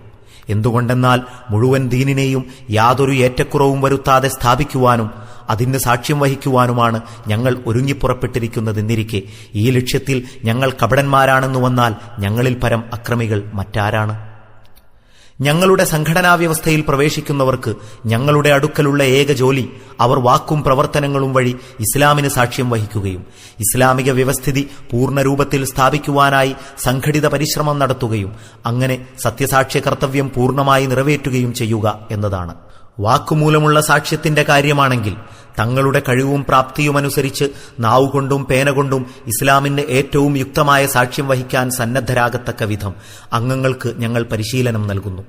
അഖില ജീവിത പ്രശ്നങ്ങളെക്കുറിച്ചുമുള്ള ഇസ്ലാമിക ശിക്ഷണങ്ങളുടെ സത്യതയും സവിശേഷതയും വിജ്ഞാന സാഹിത്യങ്ങളുടെ സകല വകുപ്പുകളിലും ലോകത്തിന് സംഘടിതമായി തുറന്നുകാണിക്കും. ഈ ആവശ്യാർത്ഥം പ്രസിദ്ധീകരണ പ്രചാരണങ്ങളുടെ സാധ്യമായ എല്ലാ മാർഗങ്ങളും ഉപയോഗപ്പെടുത്തുകയും ഇതിനുള്ള സ്ഥാപനങ്ങൾ ഏർപ്പെടുത്തുവാൻ ശ്രമിക്കുകയും ചെയ്യുന്നു. കർമ്മം വഴിക്കുള്ള സാക്ഷ്യമാണെങ്കിൽ ഒന്നാമതായി ഓരോ വ്യക്തിയും ഇസ്ലാമിന്റെ സജീവ സാക്ഷിയായിത്തീരും. ഇസ്ലാം അതിന്റെ സാക്ഷാൽ ചൈതന്യത്തോടുകൂടി പ്രവർത്തിക്കുന്നതായി കാണാൻ കഴിയുന്ന ഒരു സുസംഘടിത സൊസൈറ്റി പ്രസ്തുത വ്യക്തികളാൽ ഉടലെടുത്ത് വളർന്നുവരികയും ചെയ്യും. പ്രസ്തുത സൊസൈറ്റി അതിന്റെ ത്യാഗപരിശ്രമങ്ങൾ വഴി നിഷിദ്ധ വ്യവസ്ഥകളുടെ അധികാരാധിപത്യം അവസാനിപ്പിച്ച് ലോകത്ത് ഇസ്ലാമിന്റെ പൂർണ്ണ പ്രാതിനിധ്യം വഹിക്കുന്ന സത്യവ്യവസ്ഥ സ്ഥാപിക്കുകയും ചെയ്യുക എന്നതാണ് ഞങ്ങളുടെ പരിശ്രമ ഉന്നം. മാന്യരെ, ഇതാണ് ഞങ്ങളുടെ ലക്ഷ്യം. ഇതത്രേ ഞങ്ങളുടെ പരിപാടി. ഇത് ഒരു മുസ്ലിമിനെ ആക്ഷേപിക്കത്തക്ക വിഷയമായി തീർന്നേക്കുമെന്ന് ഞങ്ങൾ പ്രതീക്ഷിക്കുന്നില്ല. എന്നാൽ സംഭവിച്ചത് ഇതാണ്. ഈ മാർഗത്തിൽ ഞങ്ങൾ കാലെടുത്തുവെച്ച ഒന്നാം ദിവസം മുതൽക്കു തന്നെ ആക്ഷേപാധിക്ഷേപങ്ങളുടെ ഒടുങ്ങാത്ത ഒരു ജലപ്രവാഹം ആർത്തിരമ്പി വരികയാണ്. എല്ലാ ആക്ഷേപങ്ങളും പരിഗണനാർഹങ്ങളല്ല. ഒരു പ്രസംഗത്തിൽ അവയെല്ലാം പ്രതിപാദിക്കുക സാധ്യവുമല്ല. അതിനാൽ നിങ്ങളുടെ ഈ നഗരത്തിൽ തെറ്റിദ്ധാരണകൾ പ്രചരിപ്പിക്കുവാൻ ഉപയോഗിക്കുന്ന ആക്ഷേപങ്ങളെക്കുറിച്ച് മാത്രമേ ഈ സന്ദർഭത്തിൽ ഞാൻ നിങ്ങളെ ഉണർത്തുവാൻ ആഗ്രഹിക്കുന്നുള്ളൂ. നിങ്ങളുടെ ഈ ജമാഅത്ത് ഇസ്ലാമിൽ പുതിയ കക്ഷിക്ക് അടിത്തറ പാകുകയാണെന്ന് ആക്ഷേപിക്കപ്പെടുന്നുണ്ട്. എന്നാൽ കക്ഷിത്വത്തിന്റെ സാക്ഷാൽ കാരണങ്ങൾ എന്തൊക്കെയാണെന്ന് ആക്ഷേപം ഉന്നയിക്കുന്നവർക്ക് ഒരുപക്ഷെ അറിവുണ്ടായിരിക്കുകയില്ല. ദീനിൽ പാർട്ടി പിടുത്തവും കക്ഷിത്വവും സൃഷ്ടിച്ചുവിടുന്നതിന് പ്രേരകങ്ങളായ വസ്തുക്കളെല്ലാം എടുത്ത് പരിശോധിക്കുന്ന പക്ഷം അവ 4 ഇനങ്ങളായി വിഭജിക്കാം. ഒന്ന്, സാക്ഷാൽ ദീനിൽ ഇല്ലാത്ത എന്തെങ്കിലുമൊന്ന് കൂട്ടിച്ചേർത്ത് അതിനെ കുഫറും ഈമാനും തമ്മിലുള്ള ഭിന്നിപ്പിനോ സന്മാർഗവും ദുർമാർഗവും തമ്മിലുള്ള വ്യത്യാസത്തിനോ അടിത്തറയാക്കുക. 2, ദീനിലെ ഏതെങ്കിലും ഒരു പ്രത്യേക പ്രശ്നത്തിന് കിതാബും സുന്നത്തുമനുസരിച്ച് അതിന് ലഭിച്ചിട്ടില്ലാത്ത പ്രാധാന്യം നൽകുകയും എന്നിട്ട് അതേ പ്രശ്നത്തെ കക്ഷിത്വത്തിന് അടിസ്ഥാനമാക്കുകയും ചെയ്യുക. 3, ഗവേഷണാത്മകവും ഇജ്തിഹാദീപരവുമായ പ്രശ്നങ്ങളിൽ അതിരുകവിയുകയും അത്തരം പ്രശ്നങ്ങളിൽ തങ്ങളുടേതല്ലാത്ത മാർഗങ്ങൾ അവലംബിച്ചവരെ പിഴച്ചവരോ ഫാസിക്കുകളോ കാഫിറുകളോ ആയി വിധി കൽപ്പിക്കുകയോ ചുരുങ്ങിയത് അവരോട് വിവേചനപരമായി പെരുമാറുകയോ ചെയ്യുക. 4, നബി സല്ലല്ലാഹു അലൈഹി വസല്ലം തിരുമേനിക്ക് ശേഷമുള്ള ഏതെങ്കിലും ഒരാളുടെ പ്രത്യേക വ്യക്തിത്വത്തിൽ അതിരുകവിയുകയും അംഗീകരിക്കുകയോ നിരസിക്കുകയോ ചെയ്യുന്നത് ഈമാനും കുഫറിനും മാനദണ്ഡമായി തീരുന്ന വിധത്തിലുള്ള വല്ല സ്ഥാനപദവിയും അയാൾക്കുള്ളതായി വാദിക്കുകയും ചെയ്യുക. അല്ലെങ്കിൽ ഏതെങ്കിലും ഒരു സംഘടന തങ്ങളിൽ പ്രവേശിച്ചവർ മാത്രമാണ് സത്യത്തിലെന്നും മറ്റു മുസ്ലിങ്ങളെല്ലാം അസത്യത്തിലാണെന്നും വാദിക്കുക. ഞാൻ ചോദിക്കുന്നു, പ്രസ്തുത 4 ഇനങ്ങളിൽ ഏതിനത്തിൽപ്പെട്ട അബദ്ധമാണ് ഞങ്ങൾ പ്രവർത്തിച്ചിട്ടുള്ളത്? ഇന്ന ഇനത്തിൽ ഞങ്ങൾ തെറ്റു ചെയ്തിട്ടുണ്ടെന്ന് തെളിവുകൾ സഹിതം ആരെങ്കിലും ചൂണ്ടിക്കാണിച്ചു തരുന്ന പക്ഷം ഞങ്ങൾ ഉടൻ പശ്ചാത്തപിച്ച് മടങ്ങുന്നതാണ്. തെറ്റുതിരുത്തി സ്വയം സംസ്കരിക്കുന്ന വിഷയത്തിൽ ഞങ്ങൾ ഒരിക്കലും അലസന്മാരാവുകയില്ല. എന്തുകൊണ്ടെന്നാൽ കക്ഷിത്വവും ഭിന്നിപ്പും സൃഷ്ടിക്കുവാനല്ല, അള്ളാഹുവിന്റെ ദീൻ സ്ഥാപിക്കുവാനാണ് ഞങ്ങൾ പുറപ്പെട്ടിട്ടുള്ളത്. എന്നാൽ അത്തരം യാതൊരു അബദ്ധവും ഞങ്ങൾ ചെയ്തിട്ടില്ലെങ്കിൽ ഞങ്ങളുടെ പ്രവർത്തനങ്ങൾ വഴി കക്ഷിത്വം ഉടലെടുക്കുമെന്ന് ഭയപ്പെടുന്നതെങ്ങനെ? സാക്ഷാൽ ഇസ്ലാം, ഏറ്റക്കുറവുകളില്ലാത്ത പൂർണ്ണ ഇസ്ലാം, കയ്യിലെടുത്തുകൊണ്ടാണ് ഞങ്ങൾ പുറപ്പെട്ടിട്ടുള്ളത്. വരുവിൻ, നമുക്ക് ഒത്തുചേർന്ന് അതിനെ ഫലത്തിൽ സ്ഥാപിക്കുകയും ലോകത്തിനു മുമ്പിൽ അതിന് സാക്ഷ്യം വഹിക്കുകയും ചെയ്യുക എന്ന് മാത്രമാണ് മുസ്ലിങ്ങളോടുള്ള നമ്മുടെ പ്രബോധനം. ദീനിന്റെ ഏതെങ്കിലും ഒരു പ്രശ്നത്തെയോ ചില പ്രശ്നങ്ങളെയോ അല്ല, മുഴുവൻ ദീനിനെയാണ് സംഘടനയുടെ അടിസ്ഥാനമായി ഞങ്ങൾ അംഗീകരിച്ചിട്ടുള്ളത്. ഇജ്തിഹാദീപരമായ പ്രശ്നങ്ങളിൽ ശരീഅത്തിന്റെ നിയമവ്യവസ്ഥയിൽ പഴുതുള്ള എല്ലാ മദ്ഹബുകളും മാർഗങ്ങളും സത്യമെന്ന് ഞങ്ങൾ അംഗീകരിക്കുന്നു. പ്രസ്തുത മദ്ഹബുകളിൽ തനിക്ക് സംതൃപ്തി തോന്നുന്ന ഒന്നിനനുസരിച്ച് പ്രവർത്തിക്കുവാനുള്ള അവകാശം സ്വന്തം നിലയ്ക്ക് ഓരോരുത്തർക്കും ഞങ്ങൾ വകവെച്ചു കൊടുക്കുന്നുമുണ്ട്. എന്നാൽ ഇജ്തിഹാദീപരമായ ഏതെങ്കിലും ഒരു പ്രത്യേക മാർഗത്തിന്റെ അടിസ്ഥാനത്തിൽ പാർട്ടി പിടുത്തവും കക്ഷിമാത്സര്യവും ഞങ്ങൾ അനുവദിക്കുന്നതല്ല. സ്വന്തം പാർട്ടിയെ സംബന്ധിച്ച് അതിരുകവിഞ്ഞ യാതൊരു വിശ്വാസവും ഞങ്ങൾ വെച്ചു പുലർത്തുന്നില്ല. സത്യം ഞങ്ങളുടെ പാർട്ടിക്കുള്ളിൽ മാത്രം പരിമിതമാണെന്ന് ഞങ്ങൾ ഒരിക്കലും വാദിച്ചിട്ടുമില്ല. ഞങ്ങളുടെ കർത്തവ്യത്തെക്കുറിച്ച് ബോധം വന്നപ്പോൾ അത് നിർവഹിക്കുവാനായി ഞങ്ങൾ മുന്നോട്ടു വന്നു എന്നേയുള്ളൂ. അതോടൊപ്പം നിങ്ങൾക്കുള്ള കർത്തവ്യം നിങ്ങളെ ഓർമ്മിപ്പിക്കുകയും ചെയ്യുന്നു. ഞങ്ങളോടൊപ്പം ചേർന്നോ വേറിട്ടോ സംഘടിച്ചോ എങ്ങനെ വേണമെങ്കിലും നിങ്ങൾക്ക് കർത്തവ്യം നിർവഹിക്കാം. ഇനി മറ്റാരെങ്കിലും കർത്തവ്യം നിർവഹിക്കുന്നതായി കാണുന്നുണ്ടെങ്കിൽ നിങ്ങൾക്ക് അവരുമായി സഹകരിക്കാം. ഇമാറത്തിന്റെ അഥവാ നേതൃത്വത്തിന്റെ വിഷയത്തിലും അതിരുകവിഞ്ഞ നിലപാട് ഞങ്ങൾ വെച്ചു പുലർത്തുന്നില്ല. ഏതെങ്കിലും ഒരു പ്രത്യേക വ്യക്തിത്വത്തെ അവലംബിച്ചുകൊണ്ടല്ല ഞങ്ങൾ ഈ പ്രസ്ഥാനവുമായി മുമ്പോട്ട് വന്നിട്ടുള്ളത്. ഇതിന്റെ നേതാവിന് ഏതെങ്കിലും ചില പ്രത്യേക പദവികൾ ഞങ്ങൾ വാദിക്കുന്നുമില്ല. അയാളെക്കുറിച്ച് മാഹാത്മ്യങ്ങളുടെയും വെളിപാടുകളുടെയും അത്ഭുത കൃത്യങ്ങളുടെയും കഥകൾ പ്രചാരണം ചെയ്യപ്പെടുന്നുമില്ല. അയാളോടുള്ള വ്യക്തിവിശ്വാസത്തിനുമേൽ പാർട്ടി കെട്ടിപ്പടുക്കപ്പെട്ടിട്ടില്ല. ആ വ്യക്തിത്വത്തിലേക്ക് ക്ഷണിക്കപ്പെടുന്നുമില്ല. നേതാവിന്റെ പ്രവചനങ്ങൾ, സ്വപ്നങ്ങൾ, വെളിപാടുകൾ, അത്ഭുതങ്ങൾ, മാഹാത്മ്യങ്ങൾ എന്നിവയെക്കുറിച്ചുള്ള ചർച്ചകളിൽ നിന്ന് ഞങ്ങളുടെ പ്രസ്ഥാനം തികച്ചും പരിശുദ്ധമാണ്. ഇവിടെ ക്ഷണം വ്യക്തിയിലേക്കോ വ്യക്തികളിലേക്കോ അല്ല. വിശുദ്ധ ഖുർആന്റെ നിർദ്ദേശമനുസരിച്ച ഓരോ മുസ്ലിമിന്റെയും ജീവിത ലക്ഷ്യമേതോ ആ ലക്ഷ്യത്തിലേക്കാണ്. ഇസ്ലാം എന്ന പേരിൽ അറിയപ്പെടുന്ന തത്വസംഹിതയിലേക്കാണ്. ഈ ലക്ഷ്യപ്രാപ്തിക്കായി ഈ തത്വങ്ങളനുസരിച്ച് ഞങ്ങളുമായി സഹകരിച്ച് പ്രവർത്തിക്കുവാൻ ഉദ്ദേശിക്കുന്ന എല്ലാവരും ഞങ്ങളുടെ പാർട്ടിയിൽ സമനിലയിൽ അംഗങ്ങളാവുന്നു.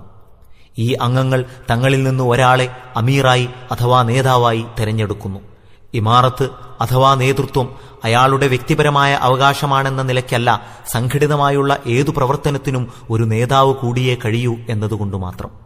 തെരഞ്ഞെടുക്കപ്പെട്ട ഈ അമീർ നീക്കം ചെയ്യപ്പെടാവുന്നതും സംഘടനയിൽ ഉള്ള മറ്റൊരു വ്യക്തി തൽസ്ഥാനത്തേക്ക് തെരഞ്ഞെടുക്കപ്പെടാവുന്നതുമാണ്. ഈ അമീർ മുഴുവൻ മുസ്ലിം സമുദായത്തിന്റെയും അമീർ അല്ല, ഈ പാർട്ടിയുടെ മാത്രം അമീറാണ്. പാർട്ടിയിൽ ഉൾപ്പെട്ടവർക്ക് മാത്രമേ അയാളെ അനുസരിക്കൽ നിർബന്ധമുള്ളൂ. അയാളുടെ കൈക്ക് ബൈഅത്ത് ചെയ്യാത്തവർ ജാഹിലിയ മരണം വരിക്കുമെന്ന യാതൊരു ധാരണയും ഞങ്ങളുടെ ഹൃദയത്തിലില്ല. ഞങ്ങളുടെ പ്രവർത്തനമാർഗം ഇതാണെങ്കിൽ ഈ പ്രസ്ഥാനം വഴി സമുദായത്തിൽ ഒരു പുതിയ വർഗം എങ്ങനെയാണ് ഉടലെടുക്കുകയെന്ന് അള്ളാഹുവെ മുൻനിർത്തി ഒന്ന് പറഞ്ഞു തന്നാലും. നൂറ്റാണ്ടുകളായി ഇതേ അബദ്ധത്തിൽപ്പെട്ട് കഴിയുന്ന ജനങ്ങളാണ് ഈ ആരോപണങ്ങൾ ഞങ്ങളുടെ നേർക്ക് തൊടുത്തുവിടുന്നത് എന്നുള്ളതാണ് ഏറെ വിചിത്രമായിട്ടുള്ളത്. അവർ കാരണം പാർട്ടി പിടുത്തവും കക്ഷിമാത്സര്യവുമാകുന്ന നാശം പടർന്നു പിടിക്കുന്നു. സ്വപ്നങ്ങളും വെളിപാടുകളും അത്ഭുതകൃത്യങ്ങളുമാണ് അവരുടെ ചർച്ചാവിഷയങ്ങൾ. തങ്ങളുടെ സകല പ്രവർത്തനങ്ങളും ഏതെങ്കിലും ഒരു ഹദറത്തിനോടുള്ള വ്യക്തിവിശ്വാസത്തിന്റെ അടിസ്ഥാനത്തിലാണ് തുടർന്നു പോരുന്നത്. ചില പ്രത്യേക വ്യക്തികൾക്ക് ചില പ്രത്യേക സ്ഥാനപദവികൾ അവർക്കിടയിൽ വാദിക്കപ്പെടുന്നു. ശാഖാപരമായ പ്രശ്നങ്ങളിലുള്ള തർക്കവിതർക്കങ്ങളും വാദപ്രതിവാദങ്ങളും അവരിൽ സർവ്വസാധാരണമാണ്. മദ്ഹബുകളുടെ അടിസ്ഥാനത്തിൽ ചേരിപിരിച്ചിലും കക്ഷിമത്സരങ്ങളും നിത്യസംഭവങ്ങളാണ്. വെറുപ്പ് വിചാരിക്കുകയില്ലെങ്കിൽ ഞാൻ തുറന്നു പറയട്ടെ, അവരെ അരിശം കൊള്ളിച്ച സാക്ഷാൽ അപരാധം ഞങ്ങളെപ്പറ്റി അവർ പുറത്തു പറയുന്നതല്ല. പ്രത്യുത അവരുടെ ഇച്ഛകൾക്കിഷ്ടമില്ലാത്ത സാക്ഷാൽ ദീനീ പ്രവർത്തനങ്ങളിലേക്ക് ഞങ്ങൾ പ്രബോധനം നടത്തി എന്നുള്ളതാണ്. അവരിതുവരെ കൈക്കൊണ്ട മാർഗങ്ങളുടെ അബദ്ധം നഗ്നമായി പുറത്തുവരാൻ ഇടയാക്കുന്ന വിധം പ്രസ്തുത ജോലിക്കായി ഞങ്ങൾ ശരിയായ മാർഗം അവലംബിച്ചു എന്നുള്ളതാണ്. ഞങ്ങളോട് പറയപ്പെടുന്നു, ദീനിനുവേണ്ടി പ്രവർത്തിക്കുകയാണ് നിങ്ങൾക്ക് വേണ്ടതെങ്കിൽ അത് സസന്തോഷം ചെയ്തുകൊള്ളുക. പക്ഷേ അതിനായി ഒരു പ്രത്യേക സംഘടന ഒരു പ്രത്യേക പേരിൽ എന്തിനു സ്ഥാപിച്ചു? അതുവഴി സമുദായത്തിൽ പിളർപ്പുണ്ടാവുകയാണ് ചെയ്യുക. വാസ്തവത്തിൽ അതിവിചിത്രമായ ഒരാക്ഷേപമാണ് ഇത്. ഞാൻ അമ്പരക്കുകയാണ്. മതപരമായ കക്ഷിമത്സരങ്ങൾക്കും തനി ഭൗതിക താൽപര്യങ്ങൾക്കും വേണ്ടി പാശ്ചാത്യൻ പ്രജായത്ത രീതിയിലോ ഫാസിസ്റ്റ് സമ്പ്രദായത്തിലോ മുസ്ലിങ്ങളുടെ തന്നെ സംഘടനകൾ പ്രത്യേക പേരുകളോടുകൂടി ഉടലെടുക്കുകയാണെങ്കിൽ അത് ശാന്തമനസ്സോടെ സഹിച്ചുപോരുന്നു. എന്നാൽ ദീനിന്റെ സാക്ഷാൽ പ്രവർത്തനങ്ങൾക്കായി തനി ഇസ്ലാമിക തത്വങ്ങൾ അനുസരിച്ച് വല്ല സംഘടനയും രൂപീകൃതമാകുന്ന പക്ഷം ഉടൻ സമുദായത്തിൽ പിളർപ്പിന്റെയും ഭിന്നിപ്പിന്റെയും അപകടമണി മുഴങ്ങിത്തുടങ്ങുകയായി. സഹിക്കാൻ കഴിയാത്തതായി ഈയൊരു സംഘടനാ രൂപീകരണം മാത്രമേയുള്ളൂ. ഇതിൽ നിന്ന് സംശയിക്കേണ്ടത് ആക്ഷേപകർക്ക് യഥാർത്ഥത്തിലുള്ള അമർഷം സംഘടനാ രൂപീകരണത്തോടല്ല, ദീനിന്റെ സാക്ഷാൽ ജോലി നിർവഹിക്കുന്നതിനായി സംഘടന രൂപീകരിക്കുന്നതിലാകുന്നു. എന്നിരുന്നാലും അത്തരക്കാരെ വിനയപൂർവ്വം ഞാൻ ഉണർത്തുന്നു. സംഘടന ഉണ്ടാക്കുക എന്ന ഈ അപരാധം ഒരു വിനോദമായിട്ടല്ല, നിർബന്ധിതരായിട്ടാണ് ഞങ്ങൾ ചെയ്തിട്ടുള്ളത്. സംഘടനാ രൂപീകരണത്തിനു മുമ്പ് പല വർഷങ്ങളോളം ഞാൻ ഒറ്റയ്ക്കുതന്നെ സമുദായത്തെ ഉത്ബോധിപ്പിച്ചുകൊണ്ടിരുന്നുവെന്ന് എല്ലാവർക്കും അറിയാം. അല്ലയോ മുസ്ലിങ്ങളെ, ഏതേത് മാർഗങ്ങളിലാണ് നിങ്ങളുടെ കഴിവുകളും പരിശ്രമങ്ങളും ദുർവ്യയം ചെയ്തുകൊണ്ടിരിക്കുന്നത്? നിങ്ങൾക്ക് പ്രവർത്തിക്കാനുള്ള സാക്ഷാൽ ജോലി ഇതാണ്. മുഴുവൻ ത്യാഗപരിശ്രമങ്ങളും ഇതൊന്നിൽ കേന്ദ്രീകരിക്കുക എന്ന് ഞാൻ അവരെ ഉണർത്തിക്കൊണ്ടേയിരുന്നു. ഈ ക്ഷണം എല്ലാ മുസ്ലിങ്ങളും സ്വീകരിച്ചിരുന്നുവെങ്കിൽ മുസ്ലിങ്ങളിൽ ഒരു പാർട്ടി എന്നതിനു പകരം മുസ്ലിങ്ങളുടെ ഒരു പാർട്ടി രൂപീകൃതമാകുമായിരുന്നു. ചുരുങ്ങിയത് ഇന്ത്യയെ സംബന്ധിച്ചിടത്തോളമെങ്കിലും സാക്ഷാൽ അൽ ജമാഅത്ത്, ഏതൊന്നിന്റെ സാന്നിധ്യത്തിൽ മറ്റൊരു പാർട്ടി രൂപീകരിക്കുക ശരീഅത്തിന്റെ ദൃഷ്ടിയിൽ നിഷിദ്ധമാണോ ആ അൽ ജമാഅത്ത് പ്രത്യക്ഷത്തിൽ വരുമായിരുന്നു. അഥവാ മുസ്ലിങ്ങളുടെ വിവിധ സംഘടനകളിൽ ഒന്നെങ്കിലും ആ പ്രബോധനം അംഗീകരിക്കാൻ സന്നദ്ധത പ്രകടിപ്പിച്ചിരുന്നുവെങ്കിൽ അതുകൊണ്ടെങ്കിലും ഞങ്ങൾ തൃപ്തിയടഞ്ഞ് സസന്തോഷം അതിൽ പ്രവേശിക്കുമായിരുന്നു. പക്ഷേ വിളിച്ച് വിളിച്ച് ഞങ്ങൾ തളർന്നു. കേൾക്കാൻ ആരും സന്നദ്ധരായില്ല. അപ്പോൾ നിർബന്ധിതരായി ഞങ്ങൾ തീരുമാനിച്ചു, ഈ ജോലി സത്യമെന്നും നിർബന്ധമെന്നും ഗ്രഹിച്ചു കഴിഞ്ഞ ജനങ്ങൾ സ്വയം സംഘടിച്ച് അതിനായി സാമൂഹിക പരിശ്രമം നടത്തണമെന്ന്. ഇതല്ലാതെ മറ്റെന്താണ് ഞങ്ങൾ ചെയ്യേണ്ടിയിരുന്നത്? ഈ ജോലി നിർബന്ധമാണെന്നതിനെ നിങ്ങൾ നിഷേധിക്കുന്നുവെങ്കിൽ അതിനുള്ള തെളിവൊന്ന് കേൾക്കട്ടെ. ഇനി നിഷേധിക്കുന്നില്ലെങ്കിൽ ഇന്ന് നിലവിലുള്ള വിവിധ സംഘടനകൾ ഇതേ കർത്തവ്യമാണോ വാസ്തവത്തിൽ നിർവഹിച്ചുകൊണ്ടിരിക്കുന്നത് എന്നൊന്ന് പറഞ്ഞു തന്നാലും. ഇതൊന്നുമല്ലെങ്കിൽ പിന്നെ കർത്തവ്യം മനസ്സിലാക്കി അത് നിർവഹിക്കുവാൻ മുന്നിട്ടിറങ്ങുന്നവരെ അപരാധികളായി ഗണിക്കാൻ മാത്രം നിങ്ങൾ ഇന്ന് അധപതിച്ചു പോയിരിക്കുകയാണോ? ഞങ്ങളുടെ നേരെ ഉന്നയിക്കപ്പെടുന്ന മറ്റൊരു ആക്ഷേപം, നിങ്ങളുടെ നേതാവിന് അമീർ എന്ന വാക്ക് എന്തിനു സ്വീകരിച്ചു? പരമാധികാരമുള്ള ആൾക്കു മാത്രമേ അമീറെന്നോ ഇമാമെന്നോ പറയപ്പെടാവൂ എന്നാണ്. ഈ വാദത്തിന് ഉപോത്ബലകമായി ചില ഹദീസുകളും എടുത്ത് ഉന്നയിക്കപ്പെടുന്നു. അതിന്റെ അടിസ്ഥാനത്തിൽ സമർത്ഥിക്കപ്പെടുന്നു, ഇമാമത്ത് എന്നാൽ ജ്ഞാനത്തിന്റെയോ നമസ്കാരത്തിന്റെയോ യുദ്ധത്തിന്റെയോ ഇമാമാണ്. ഇത് മൂന്നുമല്ലാതെ ഇമാമത്തിന്റെ മറ്റൊരിനവും ശരീഅത്തിലില്ല എന്ന്.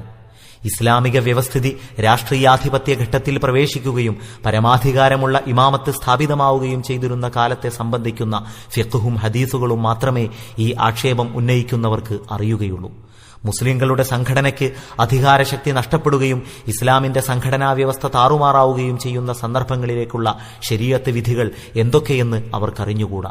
ഞാൻ അവരോട് ചോദിക്കുന്നു, അത്തരം പരിതസ്ഥിതിയിൽ മുസ്ലിങ്ങളിൽ ഓരോ വ്യക്തിയും ഒറ്റപ്പെട്ട് നിലകൊള്ളുകയും അല്ലാഹുവെ രാഷ്ട്രീയാധികാരമുള്ള ഒരു ഇമാമിനെ അയച്ചു തരണമേ എന്ന് പ്രാർത്ഥിച്ചുകൊണ്ടിരിക്കുകയുമാണോ വേണ്ടത്? അതല്ല, അത്തരം ഇമാമത്ത് സ്ഥാപിക്കുവാൻ വല്ല സംഘടിത ശ്രമവും വേണ്ടതുണ്ടോ? ഉണ്ടെന്നു തന്നെയാണ് അവർ പറയുന്നതെങ്കിൽ സംഘടന രൂപീകരിക്കാതെ മറ്റു വല്ല സംഘടിത പരിശ്രമവും സാധ്യമാണോ എന്ന് അവർ തന്നെ സദയം പറഞ്ഞു തരേണ്ടതാണ്. സംഘടനയുണ്ടാക്കാതെ ഗത്യന്തരമില്ലെന്ന് സമ്മതിക്കുന്നുവെങ്കിൽ ഒരു നേതാവിനെ കൂടാതെ ഏതെങ്കിലും സംഘടന വ്യവസ്ഥാപിതമായി നടക്കുക സാധ്യമാണോ? നേതാവിന്റെ ആവശ്യകതയും അവർ അംഗീകരിക്കുന്നുവെങ്കിൽ ഇസ്ലാമിക ലക്ഷ്യത്തിനായി രൂപീകരിക്കപ്പെടുന്ന ഇസ്ലാമിക സംഘടനയുടെ നേതാവിന് ഇസ്ലാമിൽ എന്ത് സാധനമാണ് അവണിച്ചു അവയ്ക്കുന്നത് തന്നാൽ സാംഘിക പദമാണ് ഞങ്ങൾ സാംഘ പദം ഏതാണ് ഇസ്ലാം സാംഘിക പദമായി ഞങ്ങൾ സ്വീകരിക്കാം എങ്കിൽ പ്രിയാരം ലഭിനേശമുള്ള േശമെന്നും അധികമില്ലാവസ്ഥയിൽ അതെ കരാക്കണതിനൊക്കെ അതൊരു നിശവും നൽകിയെന്നും അതിനുന്നവർ അനിസിക പരികളും അനിസ്ല പദം സ്വീകരിക്കൊണ്ട് അധികം നിർക്കേണ്ടെന്നും തുറന്നേട്ടെ. എല്ലാവരുടെ ഉദ്യമെങ്കിൽ അതൻ ഇഡർ ഇത് തുടങ്ങിയ സാങ്കേതിക പദങ്ങൾ ഉപയോഗിക്കുന്നത് അവർ സസന്തോഷം സഹിക്കുകയും എന്നാൽ അമീർ എന്ന ഇസ്ലാമിക സാങ്കേതിക പദം കേൾക്കുന്ന മാത്രയിൽ വിരളിയെടുക്കുകയും ചെയ്യുന്നത് ഞങ്ങളെ സംബന്ധിച്ചിടത്തോളം മനസ്സിലാക്കാൻ കഴിയാത്ത കടങ്കഥയായിരിക്കുന്നു. ഈ പ്രശ്നം ഗ്രഹിക്കുന്നതിൽ പൊതുവെ ജനങ്ങൾക്ക് വിഷമം നേരിടുന്നതിന് കാരണമുണ്ട്. നബി സല്ലല്ലാഹു അലൈഹി വസല്ലം തിരുമേനിയുടെ കാലത്ത് അമീറെന്നോ ഇമാമെന്നോ ഉള്ള സാങ്കേതിക പദങ്ങൾ ഉപയോഗപ്പെട്ടുകൊണ്ടിരുന്ന ഘട്ടത്തിൽ ഇസ്ലാമിക ഭരണം സ്ഥാപിതമായി കഴിഞ്ഞിട്ടുണ്ടായിരുന്നു. ഇസ്ലാമിക ഭരണം നിലവിലില്ലാതിരുന്ന ഘട്ടത്തിൽ തിരുമേനി തന്നെ പ്രവാചകനെന്ന നിലയ്ക്ക് ഇഖാമത്തുദ്ദീനിനു വേണ്ടിയുള്ള പരിശ്രമങ്ങൾക്ക് നേതൃത്വം വഹിച്ചുകൊണ്ടിരിക്കുകയായിരുന്നു. അതിനാൽ ഇമാറത്തിന്റെയോ ഇമാമത്തിന്റെയോ സാങ്കേതിക പദങ്ങൾ ഉപയോഗിക്കേണ്ടുന്ന യാതൊരു സന്ദർഭവും ഉണ്ടായിരുന്നില്ല. എന്നാൽ മുസ്ലിങ്ങളുടെ എല്ലാ സാമൂഹിക പ്രവർത്തനങ്ങളിലും ഇസ്ലാം ക്രമവും വ്യവസ്ഥയും ആവശ്യപ്പെടുന്നുണ്ടെന്ന് ഇസ്ലാമിന്റെ മുഴുവ്യവസ്ഥയും മുമ്പിൽ വെച്ച് പരിശോധിക്കുന്ന പക്ഷം നിഷ്പ്രയാസം ഗ്രഹിക്കാവുന്നതാണ്. അതിന് ഇസ്ലാം നിർദ്ദേശിക്കുന്ന ശരിയായ രൂപമാകട്ടെ പ്രവർത്തനം സംഘടിതമായി നിർവഹിക്കപ്പെടുക എന്നുള്ളതാണ്. സംഘടനയിൽ അനുസരണവും അച്ചടക്കവും ഉണ്ടായിരിക്കണം. ഒരു വ്യക്തി അതിന്റെ അമീർ അഥവാ നേതാവ് ആയിരിക്കുകയും വേണം. നമസ്കാരം നിർവഹിക്കുമ്പോൾ സംഘടിതമായി നിർവഹിക്കുകയും അതിനൊരു ഇമാം അഥവാ നേതാവ് ഉണ്ടായിരിക്കുകയും വേണം. ഹജ്ജാണെങ്കിൽ അതും സംഘടിതമായും അമീറിന് കീഴിലായും നിർവഹിക്കണം. എന്നല്ല, 3 ആളുകൾ യാത്ര പുറപ്പെടുന്ന പക്ഷം അവരും സംഘടിതരായി യാത്ര ചെയ്യേണ്ടതും തങ്ങളിൽ ഒരാളെ അമീറാക്കേണ്ടതുമാകുന്നു. ഇദാ ഖറജ സലാസത്തുൻ ഫീ സഫരിൻ ഫൽയുഅമ്മിറു അലൈഹിം അഹദഹും. 3 ആളുകൾ യാത്ര പുറപ്പെട്ടാൽ അവരിൽ ഒരാളെ അമീർ ആക്കട്ടെ. ഇസ്ലാമിക ശരീഅത്തിന്റെ ഈ ആത്മാവിനെയാണ് ഉമർഘടിതരായി യാത്ര ചെയ്യേണ്ടതും തങ്ങളിൽ ഒരാളെ അമീറാക്കേണ്ടതുമാകുന്നു. ഇദാ ഖറജ സലാസത്തുൻ ഫീ സഫരിൻ ഫൽയുഅമ്മിറു അലൈഹിം അഹദഹും. 3 ആളുകൾ യാത്ര പുറപ്പെട്ടാൽ അവരിൽ ഒരാളെ അമീർ ആക്കട്ടെ. ഇസ്ലാമിക ശരീഅത്തിന്റെ ഈ ആത്മാവിനെയാണ് ഉമർ റളിയല്ലാഹു അൻഹു ഇങ്ങനെ വിവരിച്ചത്: ലാ ഇസ്ലാമ ഇല്ലാ ബിൽ ജമാഅ വലാ ജമാഅത ഇല്ലാ ബിൽ ഇമാറ വലാ ഇമാറത ഇല്ലാ ബിൽ ഇത്വാഅ. സംഘടന കൂടാതെ ഇസ്ലാമില്ല, നേതൃത്വമില്ലാതെ സംഘടനയില്ല, അനുസരണമില്ലാതെ നേതൃത്വവും ഇല്ല. ആകയാൽ ഇഖാമത്തുദ്ദീനിനും സത്യസാക്ഷ്യ നിർവഹണത്തിനും വേണ്ടിയുള്ള ത്യാഗപരിശ്രമങ്ങൾക്കായി രൂപീകരിക്കപ്പെടുന്ന സംഘടനയുടെ നേതാവിന് അമീർ എന്നോ ഇമാം എന്നോ ഉപയോഗിക്കുന്നത് തികച്ചും ശരിയും ന്യായവും ആണ് എന്നാണ് ഞങ്ങൾ മനസ്സിലാക്കിയിട്ടുള്ളത്. എന്നാൽ ഇമാം എന്ന പദത്തിൽ ചില പ്രത്യേക അർത്ഥങ്ങൾ പറ്റിപ്പിടിച്ചു കഴിഞ്ഞിട്ടുള്ളത് നിമിത്തം കുഴപ്പങ്ങളിൽ നിന്ന് രക്ഷപ്പെടുവാനായി പ്രസ്തുത വാക്കുപേക്ഷിച്ച് അമീർ എന്ന പദമാണ് ഞങ്ങൾ ഉപയോഗിക്കുന്നത്.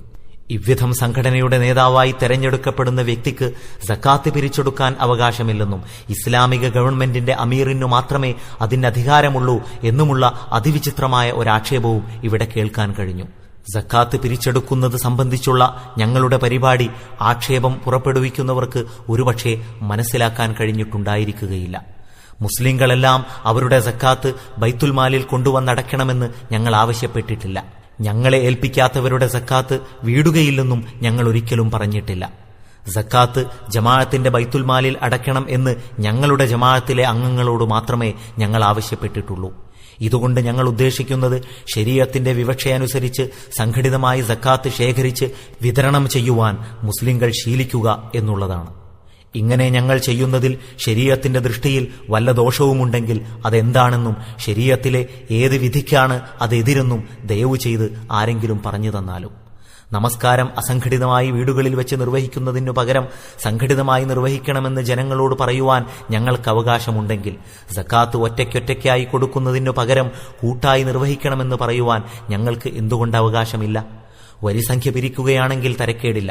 പ്രവേശന ഫീസും അംഗത്വ ഫീസും നിശ്ചയിക്കുകയാണെങ്കിൽ അതും നല്ലത്. പക്ഷേ അള്ളാഹുവും റസൂലും നിശ്ചയിച്ച കർത്തവ്യം നിർവഹിക്കുവാനായി ഉത്ബോധിപ്പിക്കുകയാണെങ്കിലോ അതങ്ങേയറ്റം നിഷിദ്ധം. എത്ര വിചിത്രമാണിത്! ഇതിലും രസാവഹമായ മറ്റൊരാക്ഷേപം ഞങ്ങളെന്തിന് ബൈത്തുൽമാൽ സ്ഥാപിച്ചു എന്നുള്ളതാണ്.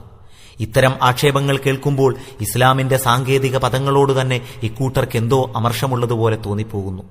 സാമൂഹിക പ്രവർത്തനങ്ങളിൽ ധനം ചെലവഴിക്കാൻ വേണ്ടിയുള്ള ഖജനാവ് ഏതൊരു പാർട്ടിയും സംഘടനയും സ്ഥാപിക്കും എന്നുള്ളത് വ്യക്തമാണ്. ഞങ്ങളുടെ സംഘടനയ്ക്കും അങ്ങനെയൊന്നുണ്ട്. ഞങ്ങളതിന് ബൈത്തുൽമാൽ എന്ന് പറയുന്നു. കാരണം അതാണ് ഇസ്ലാമിക സാങ്കേതിക പദം. ഖജാന എന്നാണ് ഞങ്ങൾ അതിനെ വിളിച്ചതെങ്കിൽ ഇവർക്ക് യാതൊരാക്ഷേപവും ഉണ്ടാകുമായിരുന്നില്ല.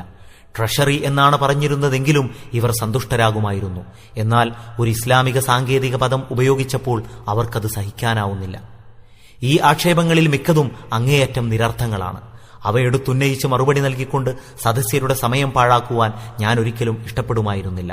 എന്നാൽ ആക്ഷേപങ്ങളുടെ ചില മാതൃകകൾ ഇവിടെ എടുത്തുന്നയിച്ചതിൽ എനിക്കൊരു ഉദ്ദേശമുണ്ട്. അതായത് കർത്തവ്യങ്ങൾ സ്വയം നിർവഹിക്കുവാനോ മറ്റുള്ളവരെ നിർവഹിക്കുവാൻ അനുവദിക്കാനോ ഒരുക്കമില്ലാത്ത ജനങ്ങൾ എത്തരം കുതന്ത്രങ്ങളും ഒഴികഴിവുകളും ആക്ഷേപങ്ങളും സംശയങ്ങളുമാണ് തെരഞ്ഞുപിടിച്ചു കൊണ്ടുവരികയെന്നും അള്ളാഹുവിന്റെ മാർഗത്തിൽ നിന്ന് സ്വയം പിന്തിരിയുവാനും മറ്റുള്ളവരെ പിന്തിരിപ്പിക്കുവാനും എന്തൊക്കെ ശ്രമങ്ങളാണ് അവർ നടത്തുകയെന്നും ഇതിൽ നിന്ന് നിങ്ങൾക്ക് ഗ്രഹിക്കാവുന്നതാണ്. വഴക്കും വക്കാണവും തർക്കവിതർക്കങ്ങളും വാദപ്രതിവാദങ്ങളും ഞങ്ങളുടെ മാർഗമല്ല. ഞങ്ങളുടെ വിഷയം നേർക്കുനേരെ ഗ്രഹിക്കുവാൻ ആരെങ്കിലും ആഗ്രഹിക്കുന്നുവെങ്കിൽ അവരെ ഗ്രഹിപ്പിക്കാൻ ഏതവസരത്തിലും ഞങ്ങൾ തയ്യാറുണ്ട്. ഞങ്ങളുടെ അബദ്ധങ്ങൾ ന്യായമായ മാർഗേണ ഞങ്ങളെ ഗ്രഹിപ്പിക്കുവാൻ വല്ലവരും ആഗ്രഹിക്കുന്നുവെങ്കിൽ അത് ഗ്രഹിക്കുവാനും ഞങ്ങൾ ഒരുക്കമാണ്. എന്നാൽ സ്വയം കെട്ടിപ്പിണയുകയും മറ്റുള്ളവരെ കെട്ടിപ്പിണയ്ക്കുകയും മാത്രമാണ് ഒരാളുടെ ലക്ഷ്യമെങ്കിൽ അങ്ങനെയുള്ളവരുമായി ഇടപെടുവാൻ ഞങ്ങളൊട്ടും ഇഷ്ടപ്പെടുകയില്ല. തന്റെ ജോലി താൻ ഉദ്ദേശിക്കുന്ന കാലത്തോളം നടത്തിക്കൊണ്ടുപോകുവാൻ അയാൾക്ക് സ്വാതന്ത്ര്യമുണ്ട്. വാഖിറു ദഅ്വാന അനിൽ ഹംദുലില്ലാഹി റബ്ബിൽ ആലമീൻ.